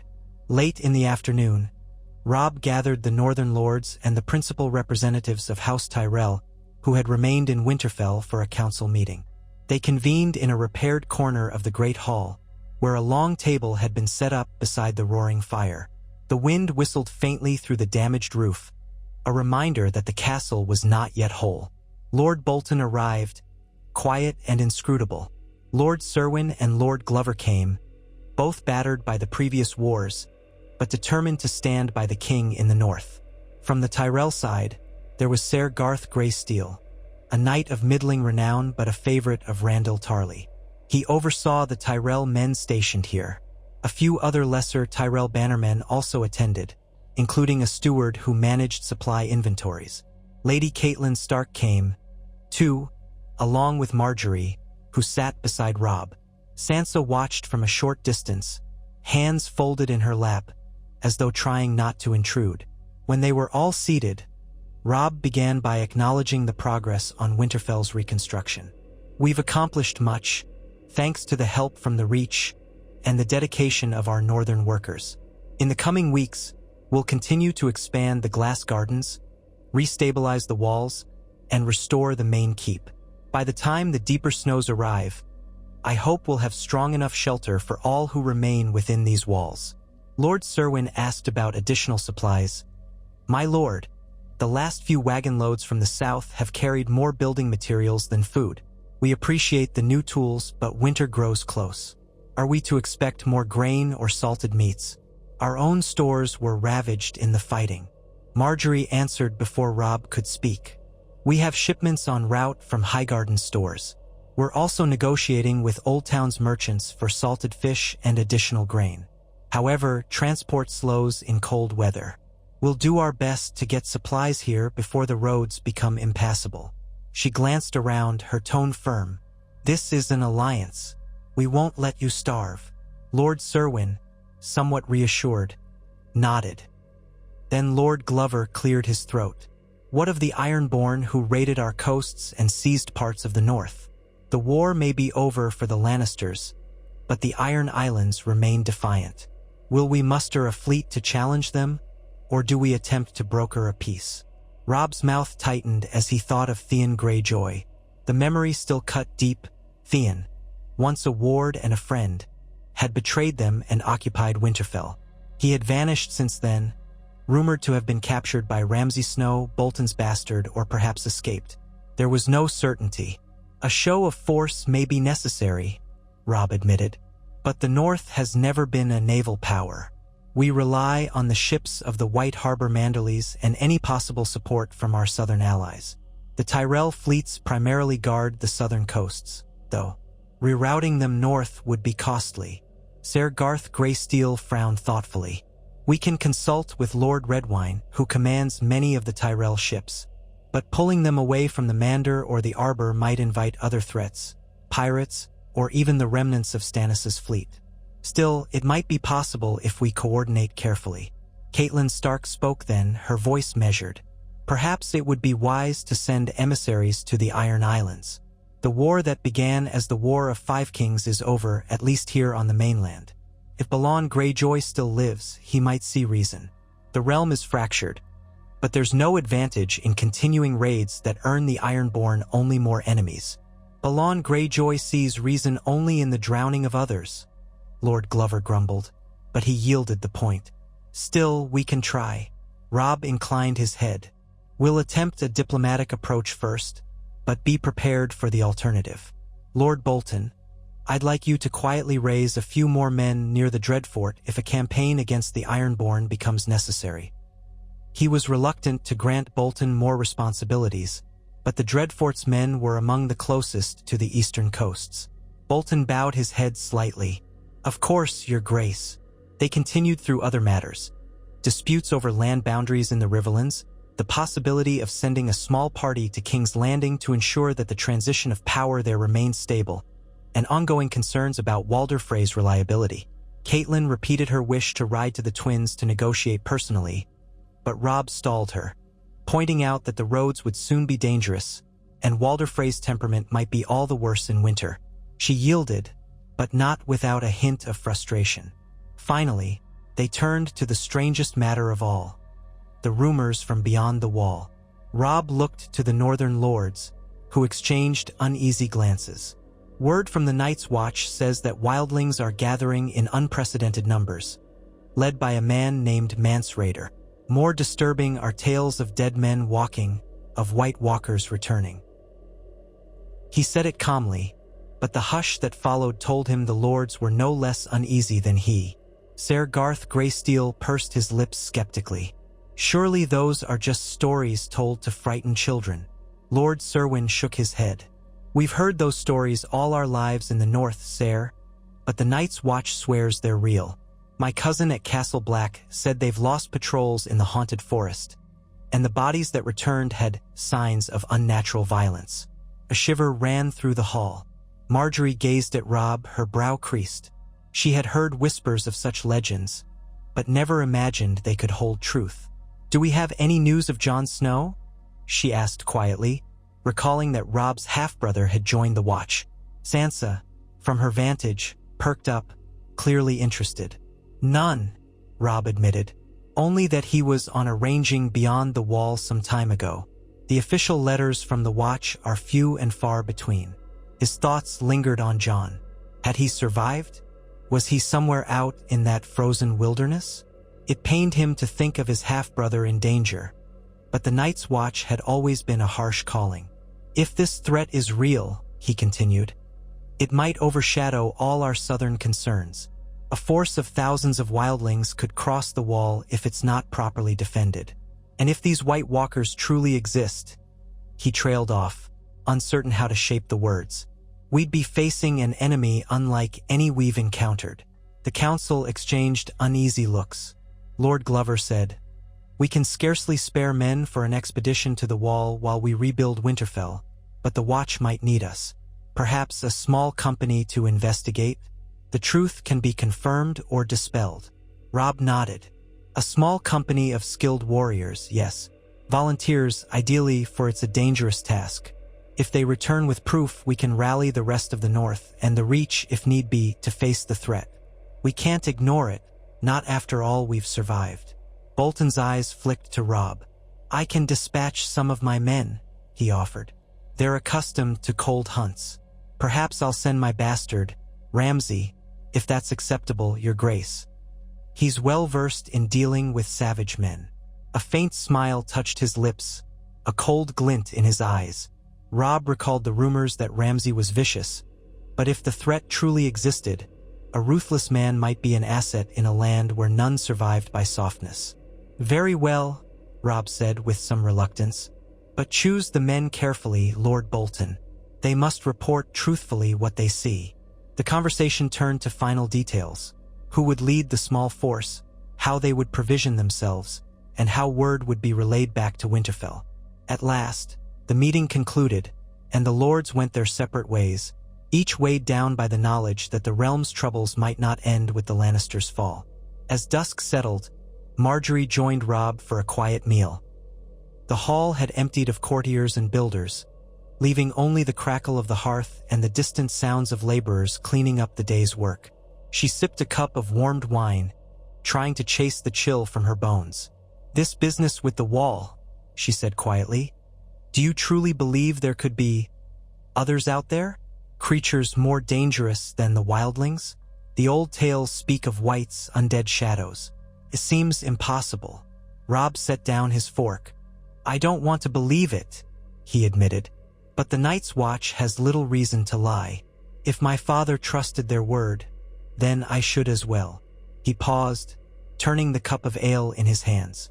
We won't know until we see it with our own eyes, or until their threat comes to our doorstep. She reached out, covering his hand with hers. Then we must prepare as best we can. At least the Tyrell harvests can help feed the North if we must gather an army at the wall. He nodded, but his gaze was distant. Let us hope it doesn't come to that. When they finished their meal, they walked together through the corridors, checking on the last of the day's progress. Builders had raised new scaffolding against a damaged tower wall. Some stonemasons from the Reach knelt at a section of floor, discussing the best way to repair the storied mosaic that once adorned the Great Hall's threshold. Amid all these efforts to restore the past, Margaery glimpsed the shape of the future. the melding of northern resilience with southern artistry. Perhaps, in time, these two worlds could truly become something stronger than before. They ended their tour in the old bedchamber that Robb had claimed for them, one of the few partially intact rooms of the keep. It was sparsely furnished, with only a modest bed, a small hearth, and a single window that looked out into the courtyard. Margaery closed the door behind them. Outside, the wind howled softly. Inside, the fire crackled. Robb began removing the heavier layers of his clothing, a weary sigh escaping him. She approached, easing the fur mantle off his shoulders. "You look exhausted," she said, a note of concern in her voice. "I am," he admitted. "There's so much to do, so many new threats." She touched his face gently, letting her fingers rest against his cheek. "It's overwhelming," she said, "but you don't have to carry it all alone. Our marriage was forged to secure an alliance, but it can be more than that." Her gaze held a quiet firmness. "Let me shoulder some of the burden." He leaned into her touch, feeling the warmth in contrast to the winter air. "You already have," he replied. "I wouldn't have made it this far without you." She drew him closer, her breath mingling with his. "Then let tonight be for us, without war councils or winter fears."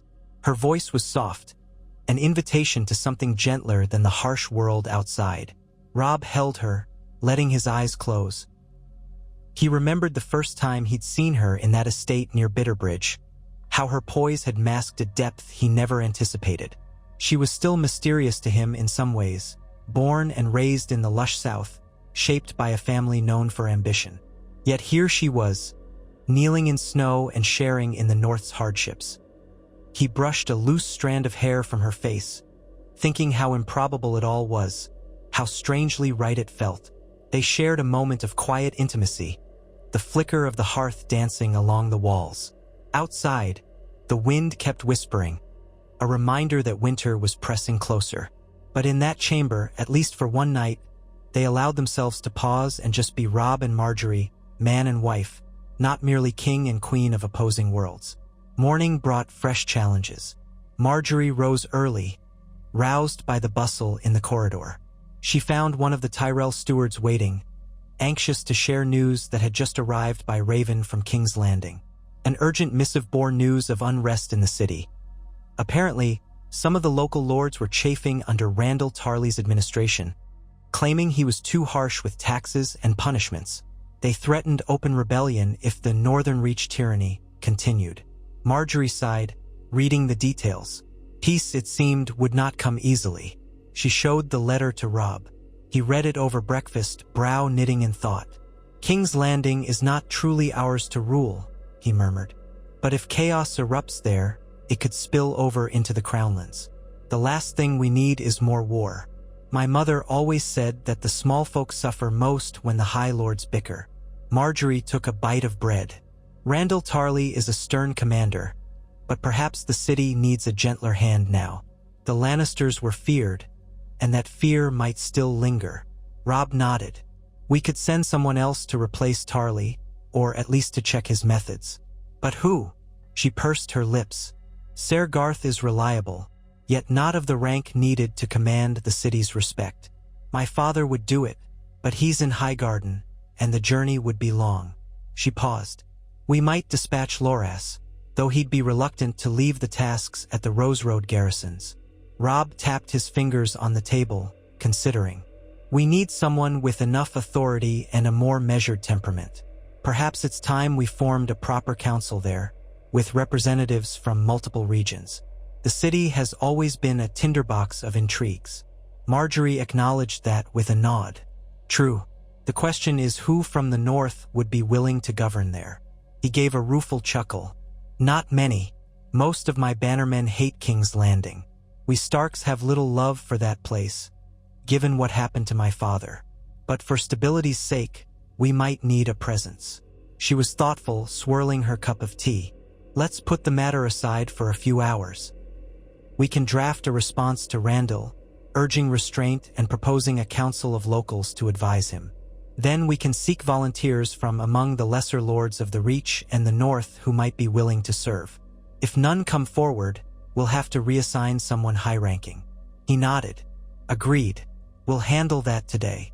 They finished breakfast and parted ways. Margaery once again immersed herself in letters, penning a diplomatic missive to Tarly.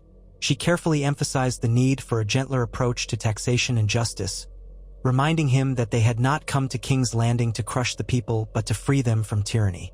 She also asked for detailed reports on the city's needs, food, repairs, the condition of the gold cloaks, so that they could coordinate shipments from the Reach and the Riverlands as needed. Meanwhile, Robb met with some of his northern lords and Tyrell stewards to address the shipments bound for Winterfell. Though progress was steady, the changing weather complicated everything.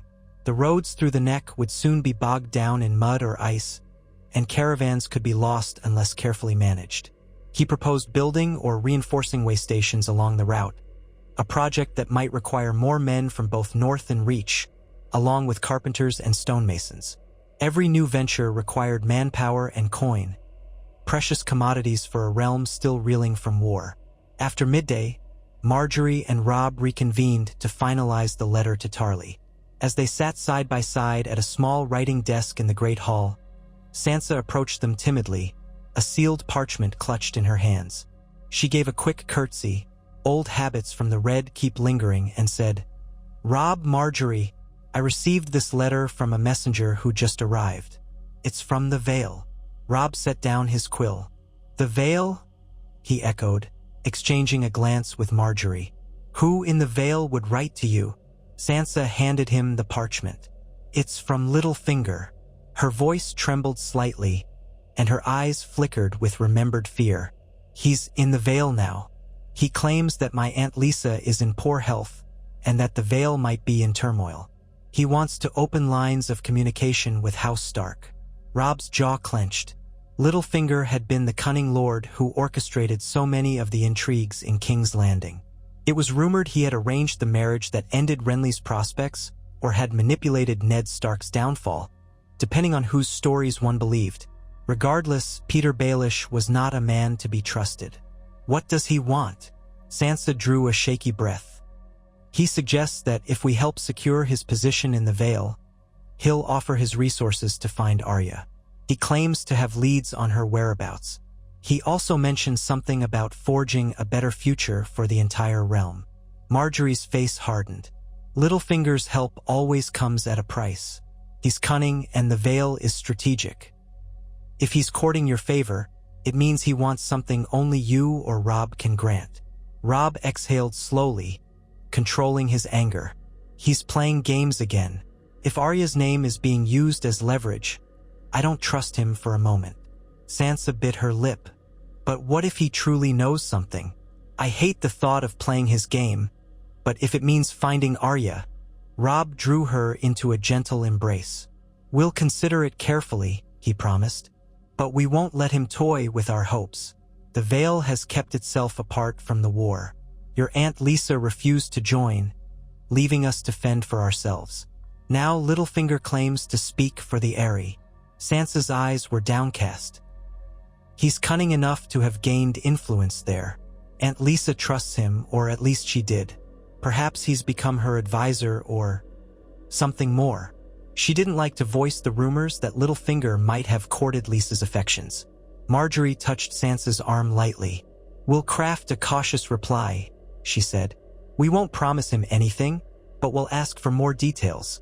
Some proof of Arya's whereabouts if he truly has it. If he refuses, then we know it's a trap." Sansa nodded, relieved by Margaery's calm approach. "Thank you," she whispered. "I'll try to remain realistic."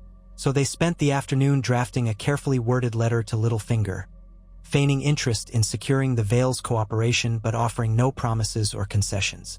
They asked for concrete evidence of Arya's situation, requesting that any rumored sightings or contacts be substantiated.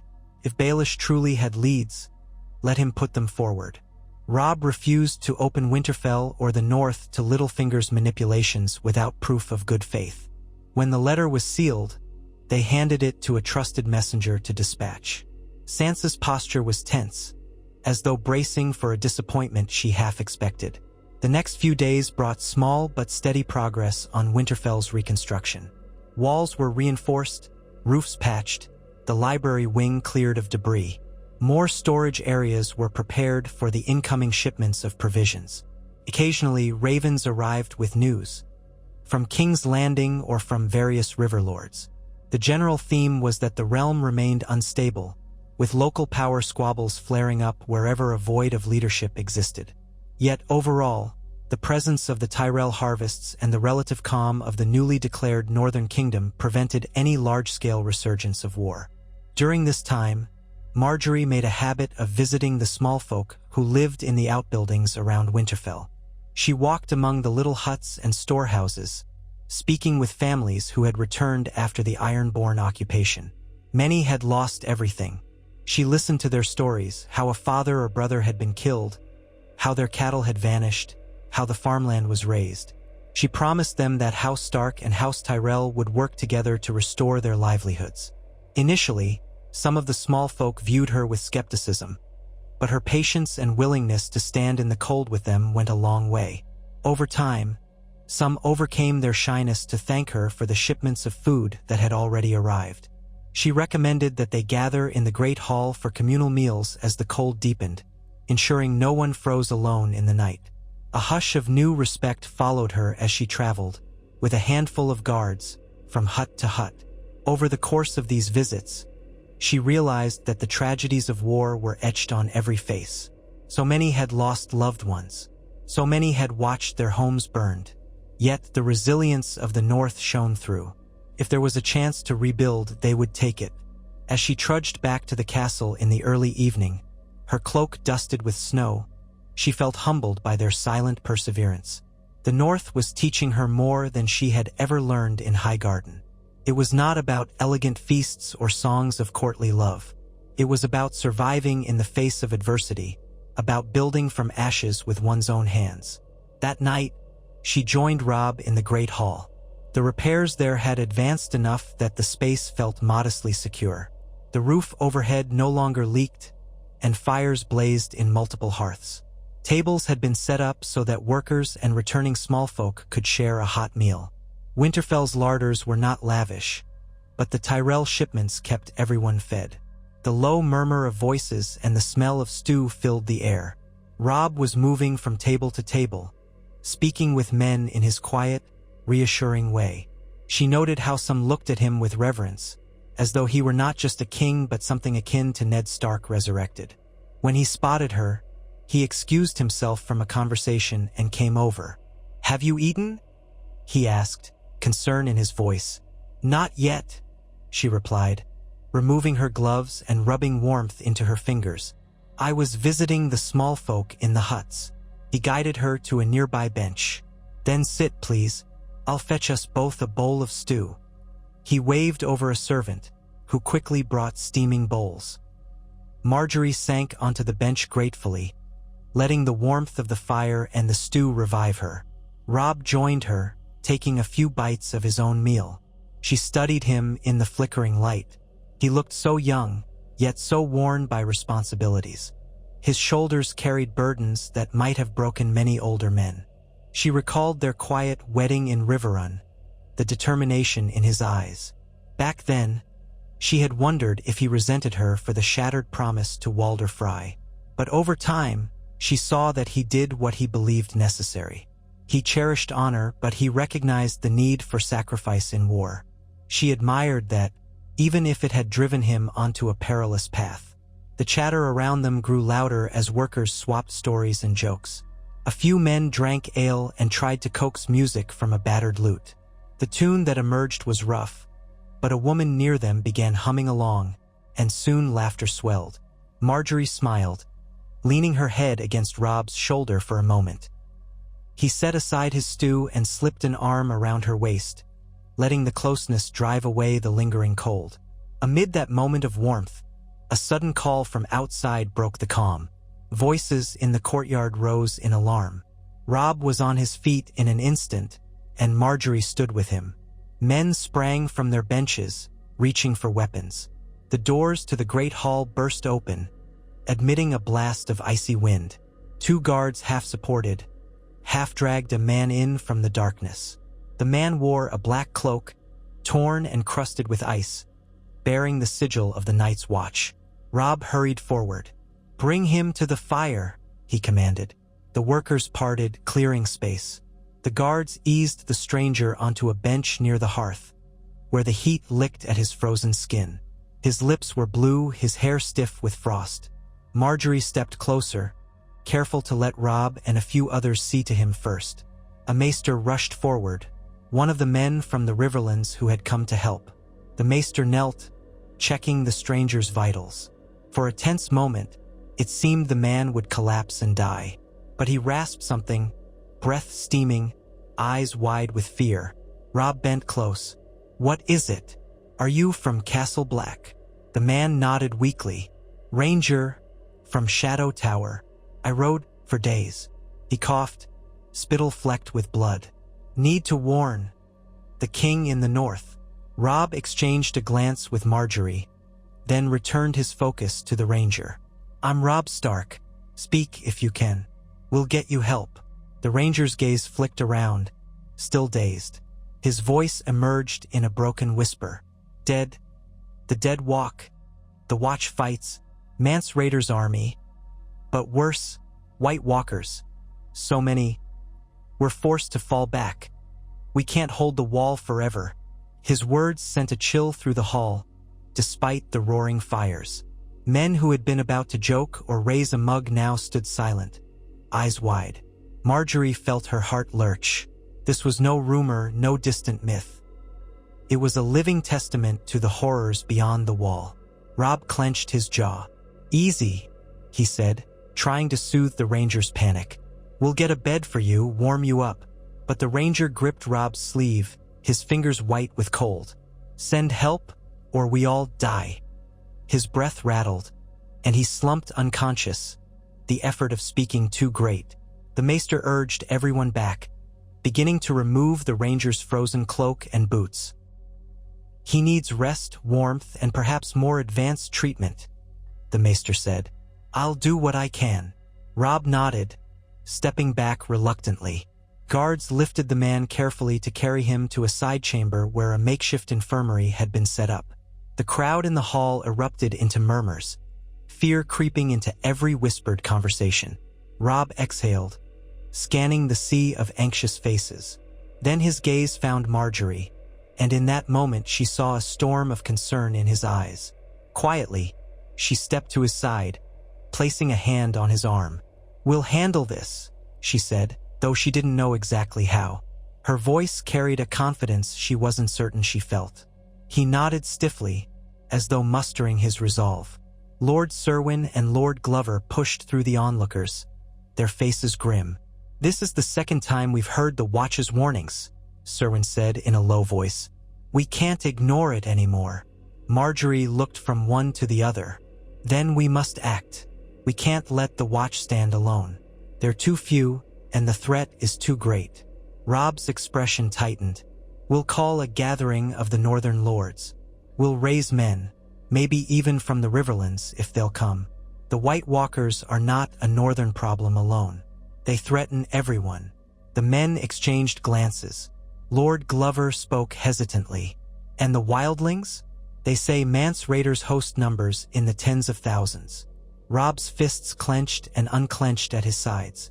"If the wildlings are fleeing the White Walkers, we face a crisis of unimaginable scope. Winterfell is still half ruined, but we must do something." Suddenly, memories of the Southern War seemed almost trivial compared to an onslaught of undead. Margaery felt a chill deeper than any wind. She had known the North was harsh, but she had never imagined such horrors. "We'll coordinate with the Watch," she said, forcing her voice to remain steady. "We'll need a plan to defend the wall. Food, weapons, manpower, everything we can muster." Robb nodded, a short, determined jerk of his head. "Yes, tomorrow morning we gather the lords. I'll send ravens across the north and to the Riverlands. If the southern houses do nothing, we'll face this alone. But the realm is bigger than old grudges." He paused, his gaze distant, as if recalling the battles against the Lannisters. So many had died for crowns and thrones. Now a far more ancient enemy loomed, indifferent to politics. The crowd parted before them as they walked toward the exit, men bowing or murmuring anxious greetings. Outside, the courtyard lay still under a pale moonlight. Snow crunched beneath their boots, and the frosty air stung their lungs. Margaery's breath formed clouds, and she could see the tension in Robb's posture, his hands trembling slightly. She gently touched his arm again, trying to ground him. They reached a secluded spot beneath a half-rebuilt archway. Gray wind appeared out of the shadows, approaching with a low chuff, as though sensing his master's distress. Robb knelt, burying a hand in the direwolf's thick fur. The beast nuzzled him, ears flicking. Margaery stood beside them, silent for a moment. In that hush, the night sky arched overhead, the stars glinting like shards of ice. She could feel the weight of the north upon her in a way she never had before. At last, Robb rose, turning to her. "Our war with the Lannisters was for revenge, for independence, for freedom. This is a war for survival. If the dead march, the living must stand together." She met his gaze. "Then we'll make them stand together. Somehow." He nodded. "We have no choice. The realm has never been so fractured, but we have to unite them. Even if it means traveling south again, petitioning every lord we once called enemy. The White Walkers won't stop at the wall." She felt a chill that had nothing to do with the cold air. "We'll do whatever needs doing." They returned inside, but the warmth of the fires no longer felt sufficient. Word spread quickly that a messenger from the Night's Watch had collapsed in the Great Hall. Fear rippled among the castle's inhabitants. Some tried to dismiss it as the ravings of a half-frozen madman, but the older folks, those who remembered the old stories, muttered that the tales of the long night were never just stories. Over the next few days, the ranger remained in a feverish state, lapsing in and out of consciousness. The maester did what he could. When the ranger woke, he rambled about seeing the dead rise under pale moonlight, eyes shining blue as ice. He spoke of entire villages north of the wall wiped out, of whites prowling the forests. Then he would faint again or whisper prayers to the old gods. The lords of the north who had gathered listened in grim silence. Even Lord Bolton, usually so composed, wore a tense frown as the ranger repeated his chilling accounts. Robb, true to his word, dispatched ravens to every corner of the north, urging the lords and their men to prepare for a campaign beyond the wall. He also sent letters to the Riverlands, to King's Landing, even to Pike, though he doubted Balon Greyjoy would respond. Margaery composed additional letters for Highgarden, beseeching her father and grandmother to rally the Reach for the sake of all living souls, reminding them that a victory over the Lannisters would be hollow indeed if an army of the dead marched across Westeros. She worried how many in the south would heed such warnings. Many refused to believe anything that didn't fit their comfortable notions of the world. In Winterfell's courtyard, the forging of weapons echoed daily. Blacksmiths hammered steel swords and heads for spears. They refitted battered armor and shaped arrowheads. The storerooms were stocked with salted meats, dried beans, and anything else that might withstand a long journey in the cold. Carpenters made sledges and reinforced wagons for snowy terrain. Lords and knights arrived from distant keeps, drawn by the urgent summons. Some brought small levies of men, though many houses were depleted from the war. In the yard, lines of soldiers drilled, puffs of breath in the cold air, forming ranks. Rumors spread among them about what lay beyond the wall. Fear simmered, but also a grim determination. Amid this flurry of preparation, Robb found himself pulled in a dozen directions each day. Lords demanded audiences, requesting clarifications or voicing concerns. Scouts needed orders. Weapons shipments required supervision. The letters from the south trickled in, many uncertain or dismissive. King's Landing's reply, penned by Randall Tarley, expressed skepticism but conceded that if the North truly believed in the threat, they should prove it by capturing one of these so-called undead. Some in the city even mocked the rumors, comparing them to old wives' tales. Robb was furious at their arrogance, but Margaery encouraged him to remain diplomatic.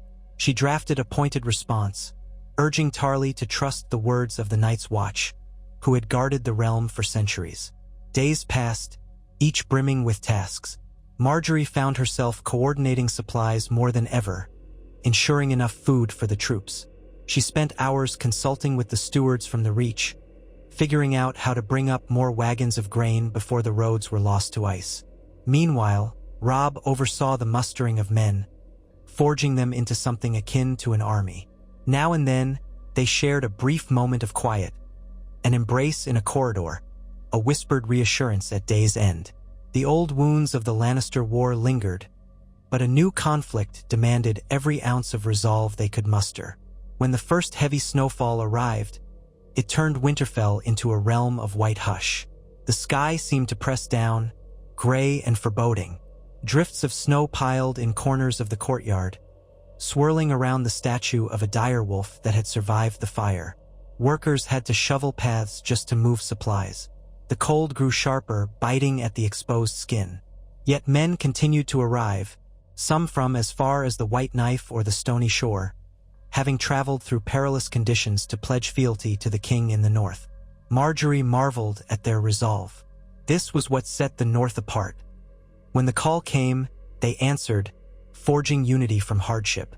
In late afternoon, beneath that sky of unrelenting gray, Robb called an assembly in the courtyard. Despite the snow, hundreds gathered. Lords, knights, foot soldiers, stewards, small folk. Even Sansa stood near Margaery, determined to witness what might be the final call to arms. Robb climbed the half-repaired steps to a raised platform, gray wind beside him, the banner of the direwolf flapping overhead. A hush fell, broken only by the whistling wind. "My lords," Robb began, his voice resonating despite the open air. "We called our banners against the Lannisters to avenge our wrongs, to secure our freedom. We succeeded. Now a greater threat stands before us. You have heard the words of the Ranger from the Night's Watch. You have heard the old tales. The White Walkers are no mere story. They march for the living. If we do not meet them, they will bring death and destruction unlike any we've known." A stir ran through the crowd, men glancing at each other, some crossing themselves or gripping the hilts of their swords. "I do not stand here to force you into another war," Robb continued.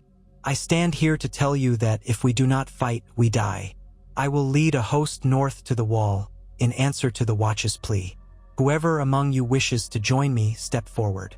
If you believe it folly, you are free to stay in your lands and weather what comes." Silence stretched. Then Lord Serwyn stepped forward, voice strong. "House Serwyn answers the call, your grace. We have sworn fealty to House Stark for generations. We will stand with you." His men gave a cry of support, raising spears. Lord Glover followed, saying, "The Glovers do not desert the North in its hour of need." A rumble of agreement from his men. One by one, more lords pledged themselves, some with quiet resignation, others with fervent loyalty. Even lesser houses, battered by the recent wars, recognized that if the realm fell to an undead horde, it mattered little who had once sat the Iron Throne. Margaery saw the lines of soldiers straighten as a sense of unity spread through them. This was not about punishing old enemies. This was about survival. When the pledges had been made, Robb concluded, "We march at first thaw or sooner if the Watch calls. Prepare yourselves. Stockpile food, mend your arms, ensure your families are cared for. We face the greatest challenge of our age, but the North stands strong in winter. And we do not stand alone." He gestured to Margaery, including the Tyrell banners overhead. "Our new allies from the Reach will aid us. Even if the Southern Lords mock or doubt us, the Tyrells have shown their willingness to fight for more than a crown. We fight for life." A ragged cheer rose, and though the wind swept away much of the sound, the unity of the moment was undeniable.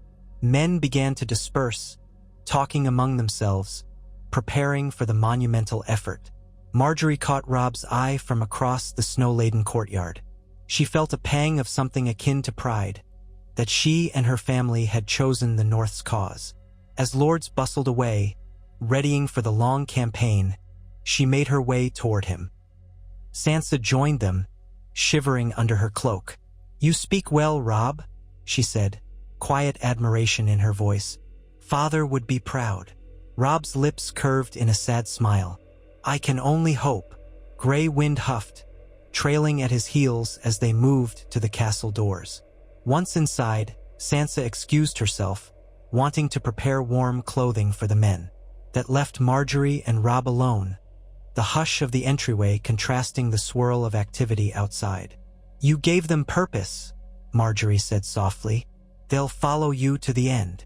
He let out a breath, the cold turning it to steam. "I only pray it's enough."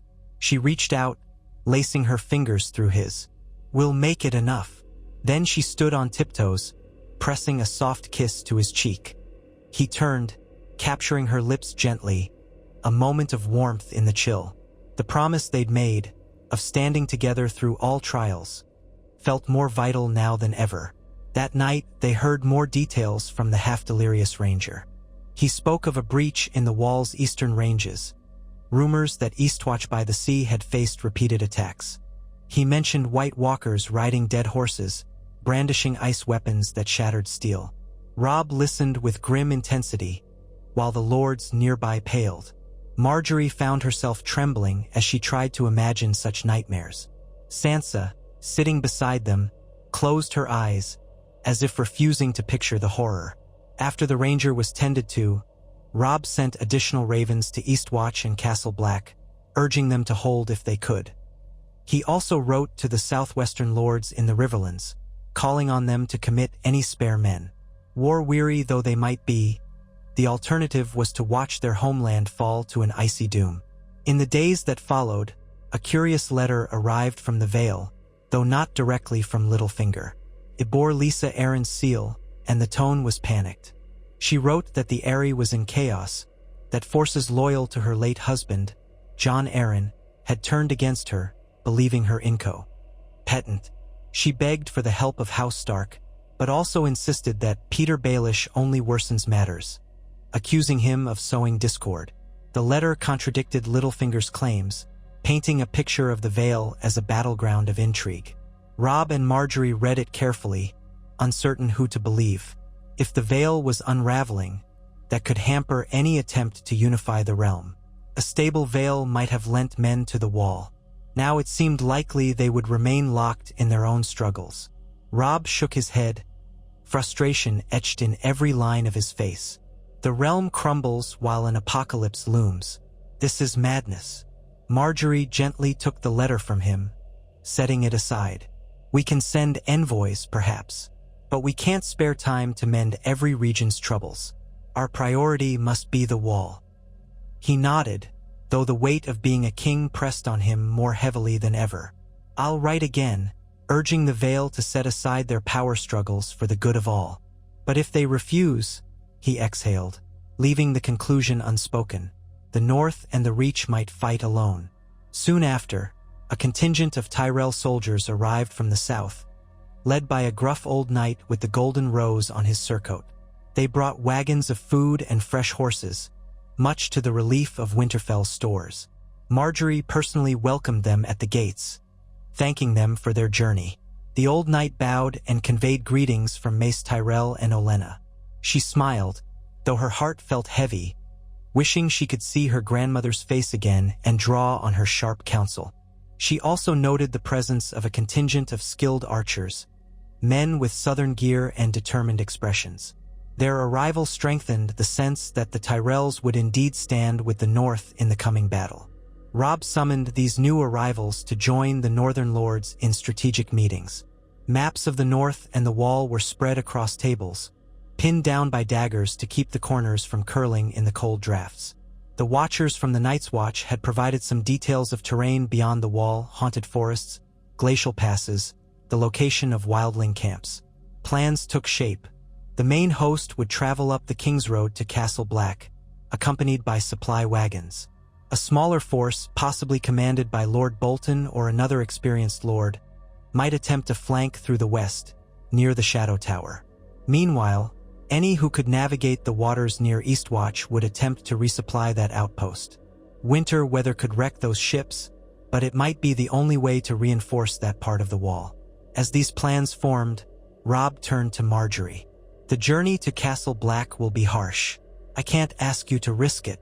She set her jaw, a spark in her eyes. I am your queen, and if you are to face this enemy, then so shall I. I can coordinate the Tyrell supply lines. My presence might help unify the forces. He stared at her, torn between concern and admiration. It will be dangerous, he repeated softly. She lifted her chin. The entire realm is in danger, Robb. Hiding in Winterfell won't spare me if the wall falls. Better I stand by your side. Silence stretched between them, heavy with unspoken fears. At last he bowed his head. Very well, but promise me you'll remain with the supply caravan, near the rear. I can't lose you. She nodded, her eyes gentle. I promise. She knew that no place would be truly safe if the horrors were as described, but she would do her best to stay out of the front lines. The day before their departure, the temperature dropped even lower, and the wind howled as if in warning. Robb, Margaery, and the highest lords gathered in Winterfell's great hall for final preparations. Fires blazed in every hearth, yet the chill never fully lifted. Sansa flitted around, assisting with the distribution of winter furs, ensuring each knight and lord had what they needed to survive the cold.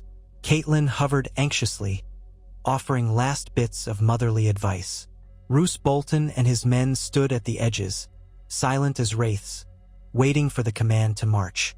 The Tyrell archers checked their bows, adjusting them for the northern climate. Everyone knew they were about to embark on a campaign unlike any in living memory. That evening, Margaery took a moment alone, stepping outside onto a balcony that overlooked the courtyard. Snow blew across the ramparts, swirling around torchlight. She felt the weight of an impending doom that no amount of warm clothing or careful planning could banish. Yet she also felt the flicker of hope. Hope that the living could unite against a threat that did not care for crowns or titles. Her breath frosted in the air as she whispered a prayer to the Seven, though she did so quietly, mindful that the North revered the old gods. She prayed for strength, for wisdom, for the realm to set aside petty quarrels and stand as one. A soft sound behind her made her turn. Robb stood in the doorway, cloaked in fur, the wind ruffling his auburn hair. He offered a faint smile and stepped closer, placing a warm hand on her shoulder. Together, they watched the flickering lights in the courtyard below. Men finishing last-minute tasks, stable hands tending horses, a blacksmith hammering on a piece of metal that rang out in the frosty air. I wanted to see if you were all right, he said, voice low but steady. She turned to face him. I'm as all right as one can be on the eve of such a journey. He hesitated, then slipped his arms around her, pulling her close. She leaned into his warmth. Tomorrow we march, he whispered. Whatever happens, know that I'm glad we forged this alliance. I'm glad we stood together. She closed her eyes, letting her head rest against his chest. She heard the steady beat of his heart beneath the heavy fur. So am I, she murmured. We'll face this darkness, and we'll do it together. They remained there, locked in each other's arms. As the snow continued to fall around them, the future held no guarantees, and the threat of the White Walkers loomed like a shadow across the land. But for that moment, they found solace in each other, in the partnership that had grown from political necessity into genuine care. Through the swirling snow and the cold wind, they stood united, a Stark of the North and a Tyrell of the Reach, forging a bond that might yet illuminate the darkest night. With dawn came the drumbeat of preparation. Horses were saddled, wagons loaded, soldiers lined up in formation beneath the gray sky. Robb Stark, the king in the north, donned his armor, the direwolf sigil emblazoned on his surcoat. Margaery Tyrell, his queen, wore layered furs over her southern riding clothes, a golden rose discreetly embroidered at her collar. They led the column out of Winterfell, passing beneath the newly rebuilt gates. Sansa stood atop the walls, waving in farewell, tears glimmering in her eyes. Lady Catelyn was at her side, stoic but trembling. Lords and small folk alike turned out to watch the army depart, men calling blessings or prayers after them. The column stretched a great distance. Hundreds of men-at-arms, knights on horseback, supply wagons pulled by teams of oxen, and outriders scouting ahead. The sigils of the north rippled in the wind. Wolves, bears, mermen, flayed men, crows, and more. Interspersed among them were the golden roses of House Tyrell, a testament to the alliance that had changed the course of the war. Now they marched not to claim a throne, but to defend the living. Overhead, crows circled, cawing their ominous cries. They set a brisk pace along the King's Road, mindful that every day counted. Beyond the horizon lay the wall, the last bastion against the nightmares that waited in the far north. As they traveled, the land gradually sloped upward, the forests growing denser, the snow deeper. Villages grew sparser. Sometimes they passed abandoned farms or homesteads, the inhabitants having fled south for safety. Grim tales reached them at each stop. Travelers vanishing, wildling scouts spotted, the nights growing darker and colder. Still they pressed on, forging a sense of unity in hardship. Margaery rode near Robb, often conferring with the Tyrell supply masters to ensure the wagons were well guarded and rations were distributed fairly. She took to wearing heavier gloves, for the cold was sharper than any she'd known in the south. Yet she refused to complain, mindful that the northern soldiers had endured such conditions all their lives. Occasionally, when the wind died down, the traveling column would erupt in conversation. Soldiers swapping stories, knights exchanging plans, men from the Reach marveling at the endless pines and frozen lakes. But as night fell each time, a hush returned, as though the darkness itself demanded reverence. It took nearly a fortnight to reach the wall. In that time, the cold tightened its grip. Each morning, men woke to find armor rimed with frost, breath hanging in the air. The sight of Castle Black at last was a relief, and yet also a cause for dread. The wall loomed above them, a massive edifice of ice stretching into the clouds. Soldiers halted, craning their necks to stare at the sheer impossibility of it. Margaery gasped softly, never imagining such a wonder could exist. Even Robb, who had not visited the wall since he was a boy, felt his breath catch at its colossal presence. Castle Black itself was a cluster of dark buildings at the base of the wall, seeming small and fragile beneath the towering glacier. Black-cloaked figures moved about inside, and the gates stood open in cautious welcome. As Robb and Margaery led their retinue closer, a horn sounded from the battlements. The few watchers who remained there gazed down, clearly uncertain what to make of such a large host arriving. "King in the north!" a voice hailed from atop the gate. "Welcome to Castle Black." Robb raised an arm in acknowledgement. He turned briefly to Margaery and the lords around him. "We've arrived. Let us hope we can still do some good." They entered the courtyard, dismounting in the icy mud. Brothers of the Night's Watch approached, many looking exhausted, some bearing recent wounds. Robb quickly asked after the Lord Commander, only to learn there had been upheaval. Jorah Mormont was dead, killed on a mutinous ranging. Jon Snow was missing, rumored to be infiltrating the wildlings or lost in the wilderness. The men looked grim. The interim leadership of the Watch was in disarray, with several officers contending for command. The tension in Castle Black was palpable. They had endured attacks from wildlings and whites alike, and they were far from united. Robb took a deep breath. "Take me to whoever's in charge," he said. Then he glanced at Margaery. "See if you can get the supplies organized. We'll need to distribute them quickly." She nodded, feeling a surge of concern as she surveyed the faces of the Black brothers. They were haggard, haunted. If these men were the first line of defense against an army of the dead, the realm was in dire straits indeed. She turned to the supply masters, barking quick orders to set up camp, ration out food, and coordinate with the Watch for storage. As she did, she stole a look at the looming wall, feeling a knot in her stomach. Something dark and ancient waited on the other side of that icy barrier. Meanwhile, Robb followed a ragged steward into the depths of Castle Black, passing through corridors lit by flickering torches. The steward led him to a chamber where several senior brothers conferred around a rough-hewn table. They all rose as Robb entered, bowing or nodding in respect. The tension in the room was thick. Robb introduced himself formally, though they all recognized him. Then he asked about the situation, the wildlings, the whites, the White Walkers. A grizzled man with one eye, who called himself Ser Dennis Mallister, explained that wildlings under Mance Raider massed to the north.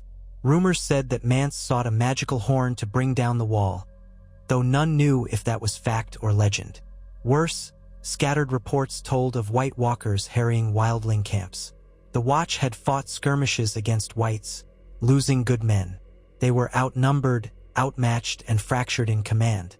Another man, Bowen Marsh, added that the Watch had fewer than 1,000 fighting men left, spread across 3 keeps.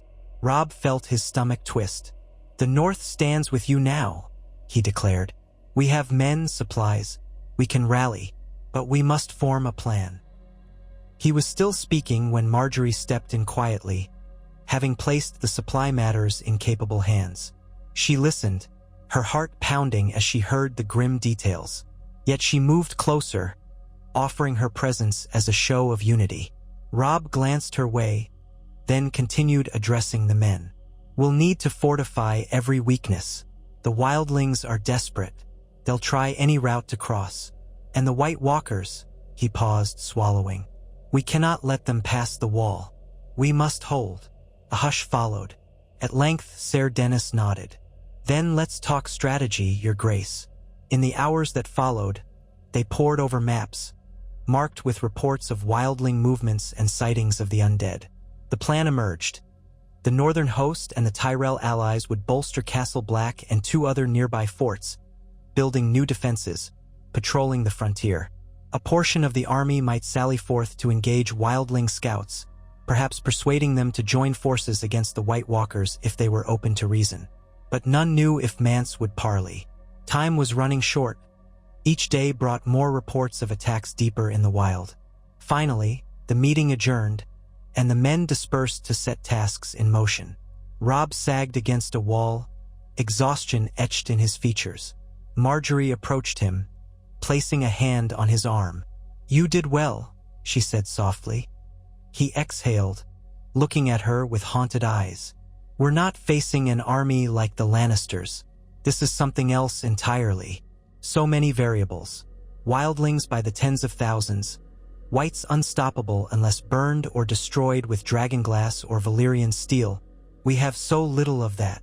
She nodded, recalling the old legends that only obsidian or Valyrian steel could harm the White Walkers. They had precious few Valyrian blades among them, and obsidian was scarce. "We'll do the best we can," she said, though it felt hollow. "We might search for dragonglass caches in the hills, or perhaps the maesters can help us find more." He tried to smile, but it was a weak thing. "I'll speak with Samwell Tarly, if he's here." Jon said Sam was a great scholar. If anyone knows about obsidian or ancient lore, it might be him. His gaze moved to the courtyard beyond. "For now, let's rest. Tomorrow, the Real work begins." They parted ways. Margaery ventured to the camps outside the castle, checking on how her people fared. The Tyrell archers were erecting tents near the outer wall, their breath forming clouds in the frigid air. She passed a group of northern soldiers building fires, joking grimly about the cold. She offered them a supportive word, reminding them that a hot meal would be ready soon. They nodded gratefully, though she could see the fear beneath their bravery. Night fell, cold and unyielding. The wind keened across the wall, as though an inhuman cry echoed from beyond. In a small chamber assigned to them, Robb and Margaery huddled by a brazier of coals, trying to find warmth. Gray wind lay curled at the door, occasionally growling at distant noises. The flickering light played on the stone walls, lending a haunted cast to the room. Robb opened a worn ledger of the Night's Watch, scanning old records of prior encounters. Margaery sat with him, leaning in to read. Accounts of the Long Night, of the Night's King, of ancient battles that had faded into half-legend. She shuddered at the descriptions of the others, pale as moonlight, swords of ice in their hands. When at last weariness overcame them, They lay on a makeshift bed of furs. Robb wrapped his arms around her, as though protecting her from the shadows that lurked outside. She nestled close, listening to his heartbeat. For a moment, she recalled the safety of Highgarden's warm nights, the fragrance of roses. Then she pictured Winterfell, battered but unbowed. She pictured the new alliances they'd forged, all in the name of a better future. Now all of that was balanced on the edge of a sword. She closed her eyes, whispering a silent prayer that their forces would hold, that the living could unite despite their differences. The wind hissed outside, like a warning of what was to come. The next days were a rush of activity. Barricades were erected around Castle Black. Scouts rode out to gauge wildling positions. Others ventured to search for any caches of obsidian in the haunted forest. The Tyrell knights drilled with northern infantry, practicing maneuvers on the icy ground. Lord Bolton arrived with a separate column, adding more men to the host. He reported sightings of wildling scouts near the Bridge of Skulls, though no direct clashes yet. Rumors swirled that Mance Rayder was close to uniting all the tribes of the far north under one banner. An unprecedented feat, some said. He had giants and mammoths at his command, too. As for the White Walkers, sightings remained scattered. Rangers whispered of whites wandering the snowy wastes, or entire villages of wildlings found slaughtered. A sense of impending doom spread through the ranks, tempered only by the knowledge that they outnumbered the Watch's usual skeleton crew. If men could be enough to stop an ancient horror, they at least had that advantage. Amid the preparations, Margaery organized supply runs and medical tents. She oversaw the distribution of Tyrell grain and salted meats, ensuring that none of the men went hungry. At night, she and Robb discussed strategy with the Watch leadership, searching for a way to hold back both wildlings and White Walkers. Some suggested meeting Mance Rayder to broker a temporary truce. If the wildlings were fleeing the undead, they might be willing to fight alongside the Night's Watch and the North. Others scoffed that the wildlings would never keep faith. But time grew short. One evening, as the sky turned an ominous purple, horns sounded from atop the wall. The Watchers called down that a large host of wildlings was approaching, bearing torches that danced in the twilight. Robb and Margaery hurried to the top of the wall via a creaking cage lift. The wind at that height was fierce, biting their cheeks with icy teeth. There, peering out across the vast frozen expanse, they saw lights dotting the horizon, thousands of them, perhaps more. It was as if a river of fire snaked through the distant gloom. The Watchers whispered in awe and fear. Margaery clutched the edge of the icy parapet. "Is that Mance Rayder's entire army?" she asked, her voice nearly lost in the wind. A brother of the Watch nodded, face pale. "Likely. They're making camp not far from here. They'll test the wall soon enough." Robb stared in silence, gray eyes fixed on the mass of torches. He felt Margaery's hand slip into his, and he squeezed it, drawing strength from that contact. "Then the battle will come to us," he said. "Let's see if we can talk before we all slaughter each other. The real enemy is out there." The Watchers exchanged uneasy looks. One man said, "We've tried parley before, but the wildlings only want over the wall. If we deny them, they'll attack. They fear the White Walkers behind them more than us in front." Robb inhaled the frigid air. "Maybe it's time we let them through, if they'll fight with us. If they kneel or vow to keep the peace, we could treat them as refugees rather than enemies." A few Watchers sputtered at the suggestion, letting wildlings simply pass. But Margaery tilted her head, considering. "It might be the only way to avoid a two-front war. We can incorporate them into our defenses, provided they submit." A debate raged among the Watchers, some calling it madness, others seeing the logic. In the end, Robb, as the king in the north, chose to attempt negotiation. He would lead a small party out beyond the gate to meet Mance Rayder under a flag of truce. If the wildling king refused, the host would prepare to repel a siege. Thus, at dawn, Robb set out with a handful of trusted knights and Watchers. Margaery wished to join, but Robb insisted she remain behind the wall for her safety. She acquiesced, though reluctantly. From the ramparts, She watched Robb and his retinue vanish into the barren white landscape. Hours passed in tense anticipation. The wildling torches still glimmered in the distance, though fewer now that daylight revealed a sprawling encampment. The hiss of wind and the creak of ice were the only sounds. When Robb finally returned near sunset, the watchers raced to open the gate. Margaery hurried to meet him. Snow caked his cloak, and an expression of deep weariness lined his face. She helped him dismount, breath catching in her throat as she saw a smear of dried blood on his surcoat. "You're hurt?" she asked, heart pounding. He shook his head. "Not mine," he said softly. "We were attacked by a band of wildling raiders before we reached Mance's main camp. Lost a few men, but the rest retreated once they learned who we were." His eyes flicked to Margaery, bleak. "We managed to speak with some of Mance's lieutenants. He'll meet me tomorrow if I come alone." She felt a jolt of alarm. "Alone? That's his condition," Robb said. "He distrusts large entourages. If I don't go, they'll attack at dusk tomorrow. They have giants, Margaery. Giants as large as the old tales say, and mammoths. Our men on the wall confirmed sightings. We can hold them off for a time, but if the White Walkers arrive while we're embroiled in that fight..." Margaery swallowed. "You can't go alone. It's too dangerous." He touched her cheek, the warmth of his gauntlet fleeting. "If we don't try, we risk thousands of lives, wildling and our own." The watchers who had gathered murmured among themselves. The older men said Mance was an honorable man, once a brother of the Watch, but cunning. Some insisted it might be a trap, but others saw no alternative. Margaery looked into Robb's eyes, reading the resolve there. She remembered how he had cast aside simpler solutions for the sake of peace before. She felt pride and fear in equal measure. "I'll prepare the medics just in case," she whispered. He gave a wry half-smile. "I'll come back," he said, as if promising more than he could guarantee. Then he let out a long, ragged breath and walked off to consult with the watchers about the next day's parley. Margaery watched him go, heart heavy, wishing she could stand by his side.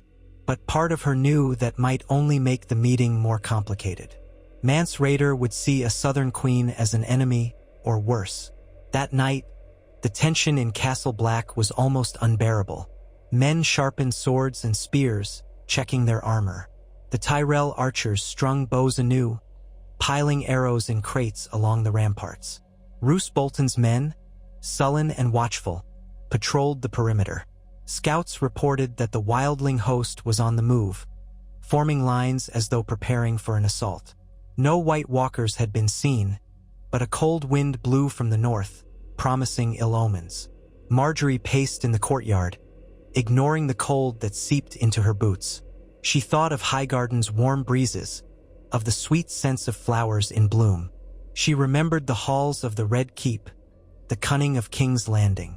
All those petty intrigues seemed small compared to this moment. If Robb succeeded in securing a truce, they might stand a chance against the true enemy.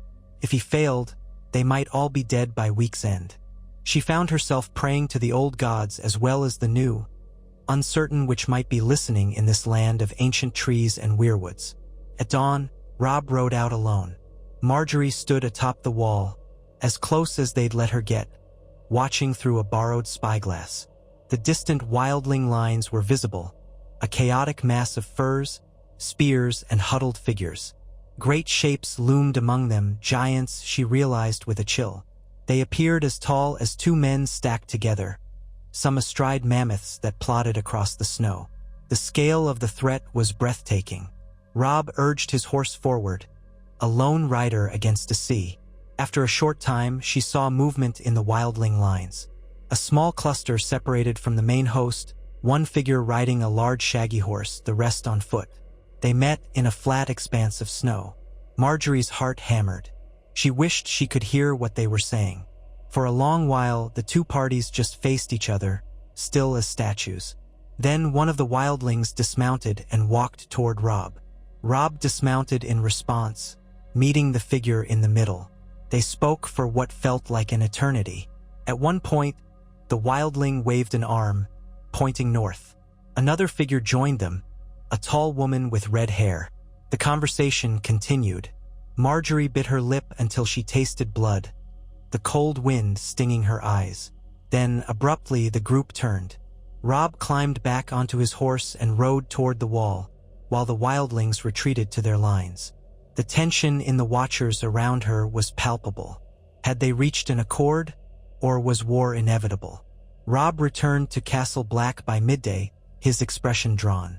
He called for a meeting in the courtyard. Margaery hurried down to join him, heart thumping. Soldiers gathered, waiting to hear the news. Robb dismounted and faced them, his voice carrying over the hush. "Mance Rayder has agreed to a temporary truce," Robb announced. Murmurs spread. "He wants the wildlings to pass the wall, to flee the coming darkness. In return, he will not attack if we allow them through, unmolested." He paused, glancing around at the watchers' uneasy faces. "They fear the White Walkers more than anything. Mance has promised that if we let them cross, they'll stand with us against the threat." A tumult of voices erupted. Some watchers spat that wildlings couldn't be trusted. Others said it was better than a costly battle. Roose Bolton eyed Robb with a calculating look. Margaery felt a surge of relief tempered by anxiety. "But there's a catch," Robb continued, raising a hand for silence. "Mance demands we open the gate at dawn tomorrow for his people to cross. He says if we do not, they will fight their way in." Robb's expression was grim. "We must decide whether to trust them or to meet them in battle." Margaery stepped forward, her voice clear. "If they'll fight with us against the White Walkers, perhaps we can set aside old enmities. We can't afford this war. The realm faces annihilation if we fight each other and let the dead overwhelm us." Some watchers bristled, but many nodded reluctantly. A few recognized the logic. Lord Bolton, uncharacteristically, remained silent, observing. Eventually, Ser Dennis spoke. "If Mance Rayder keeps his word, we might gain thousands of warriors. If he betrays us—" He trailed off, the threat obvious. Robb exhaled. "I've bought us one day to decide. We'll gather the leadership again tonight." Thus, as darkness fell, Castle Black buzzed with urgent debate. Some watchers insisted the wildlings had killed rangers for centuries, and letting them through was an insult to every brother who died. Others argued that refusing would cause a siege. Margaery added her voice to those who urged caution but recognized the bigger picture. If Mance's people were truly fleeing the White Walkers, they might have no choice but to stand united once they were south of the wall. If they betrayed the alliance, at least it would happen on ground the North controlled. Robb listened to all arguments. Finally, he made the call. They would open the gate under heavy guard and allow the wildlings to pass in an orderly fashion. The watchers braced themselves for a potential onslaught. Some gritted their teeth and prepared for a fight no matter what.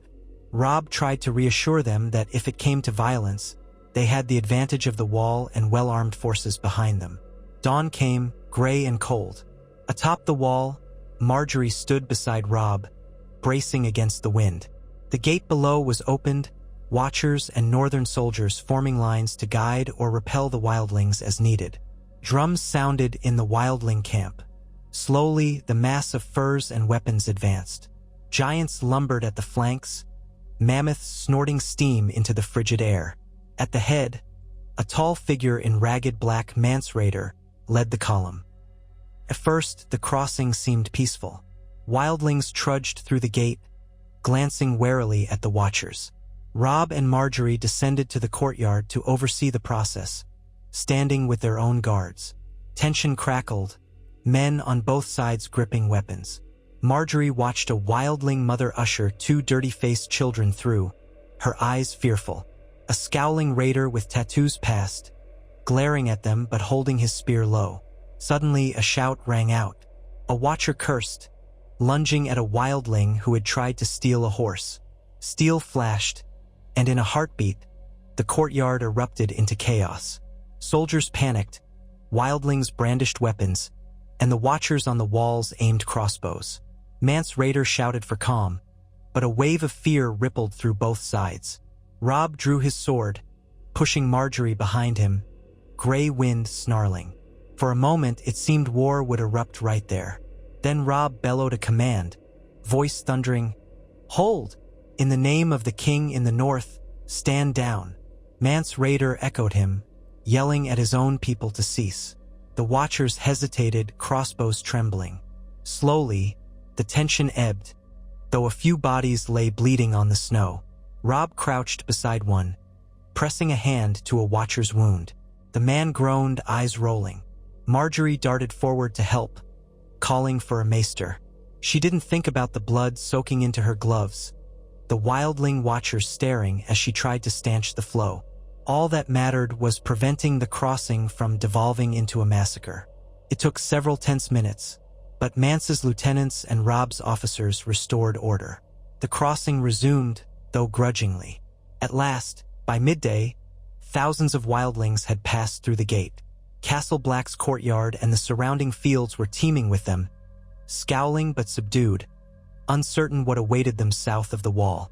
Robb approached Mance Rayder, flanked by Bolton and several watchers. The wildling leader eyed them warily. He was a lean man with dark hair going gray, a proud tilt to his chin. Robb offered a curt nod. "You have your crossing," Robb said, voice tight. "I trust you'll keep your word." Mance inclined his head. "Aye, my people need safety from the White Walkers.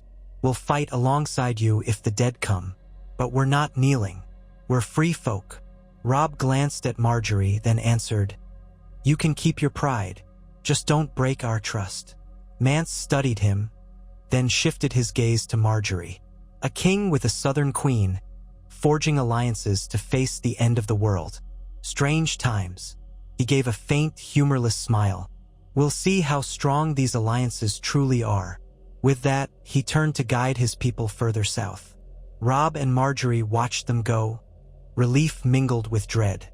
The watchers glared at the wildlings, but no one dared spark another fight. As the last stragglers passed, a hush fell. The gate was closed again, the heavy chains rattling. Margaery noticed how exhausted Robb looked, the tension in every line of his body. They retreated to the keep. Reports trickled in that another large force of wildlings was still out there, uncertain whether to approach. The watchers surmised those might be more hostile tribes or raiding parties. Meanwhile, the wildlings who had crossed needed food, shelter, and supervision. The Tyrell supply lines were already strained. Margaery wondered how they would feed so many. Yet, if these wildlings joined the fight, they might be the edge the living needed when the White Walkers arrived. She prayed to the Seven that it was worth the risk. Days passed in a tense truce. The wildlings camped in the hills south of Castle Black, guarded by northern soldiers. Mance Rayder and Robb tried to coordinate some measure of cooperation, though neither side fully trusted the other. Rumors flew that White Walkers had been spotted prowling the northern edges of the forest, that entire wildling bands had been wiped out. The watchers braced for an attack at any moment. Then, one bitterly cold evening, a horn sounded 3 times atop the wall. 3 blasts, an ancient signal for the others. The courtyard erupted in shouts. Men seized weapons, archers raced to the battlements, banners whipped in the rising wind. Robb rushed to the top of the wall with Margaery close behind, ignoring his protests for her safety. When they peered out into the snowy expanse, their breath caught. In the faint moonlight, they saw shapes moving across the ice. A legion of figures, dark silhouettes with eyes glinting unnaturally. At their head, towering forms that reflected the moon as though carved from ice. A chill more profound than any winter wind sliced through Margaery. Robb's face drained of color. The watchers clutched the battlements, some whispering prayers. The White Walkers had arrived in force. Below, the wildlings stirred in alarm, seeing the same threat. Torches flared. The watchers readied arrows, but normal steel would not stop these creatures. Robb remembered the rumors. Only dragonglass or Valyrian steel could slay them. They had little of either. The thought of thousands of whites swarming the wall sent terror lancing through him. Margaery's hand trembled as she gripped his arm. "Robb," she whispered, voice shaking. "How do we fight that?" He stared at the advancing host of the dead, the specters with pale blue eyes. Then, summoning every ounce of courage, he turned to the watchers. "Light the signal fires. Rouse every man. We hold the wall." His voice cracked like a whip across the battlements. "Summon Mance Raider. The time for caution is over. We fight together or we die." Chaos reigned as men scrambled to obey. Bells rang. Drums thundered. Soldiers poured onto the wall, manning catapults and scorpions, though who knew how effective they'd be.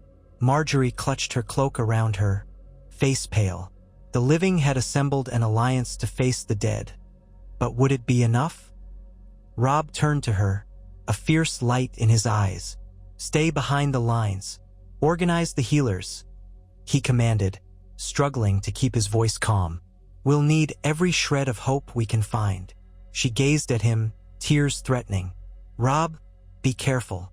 He nodded, cupping her cheek for the briefest moment.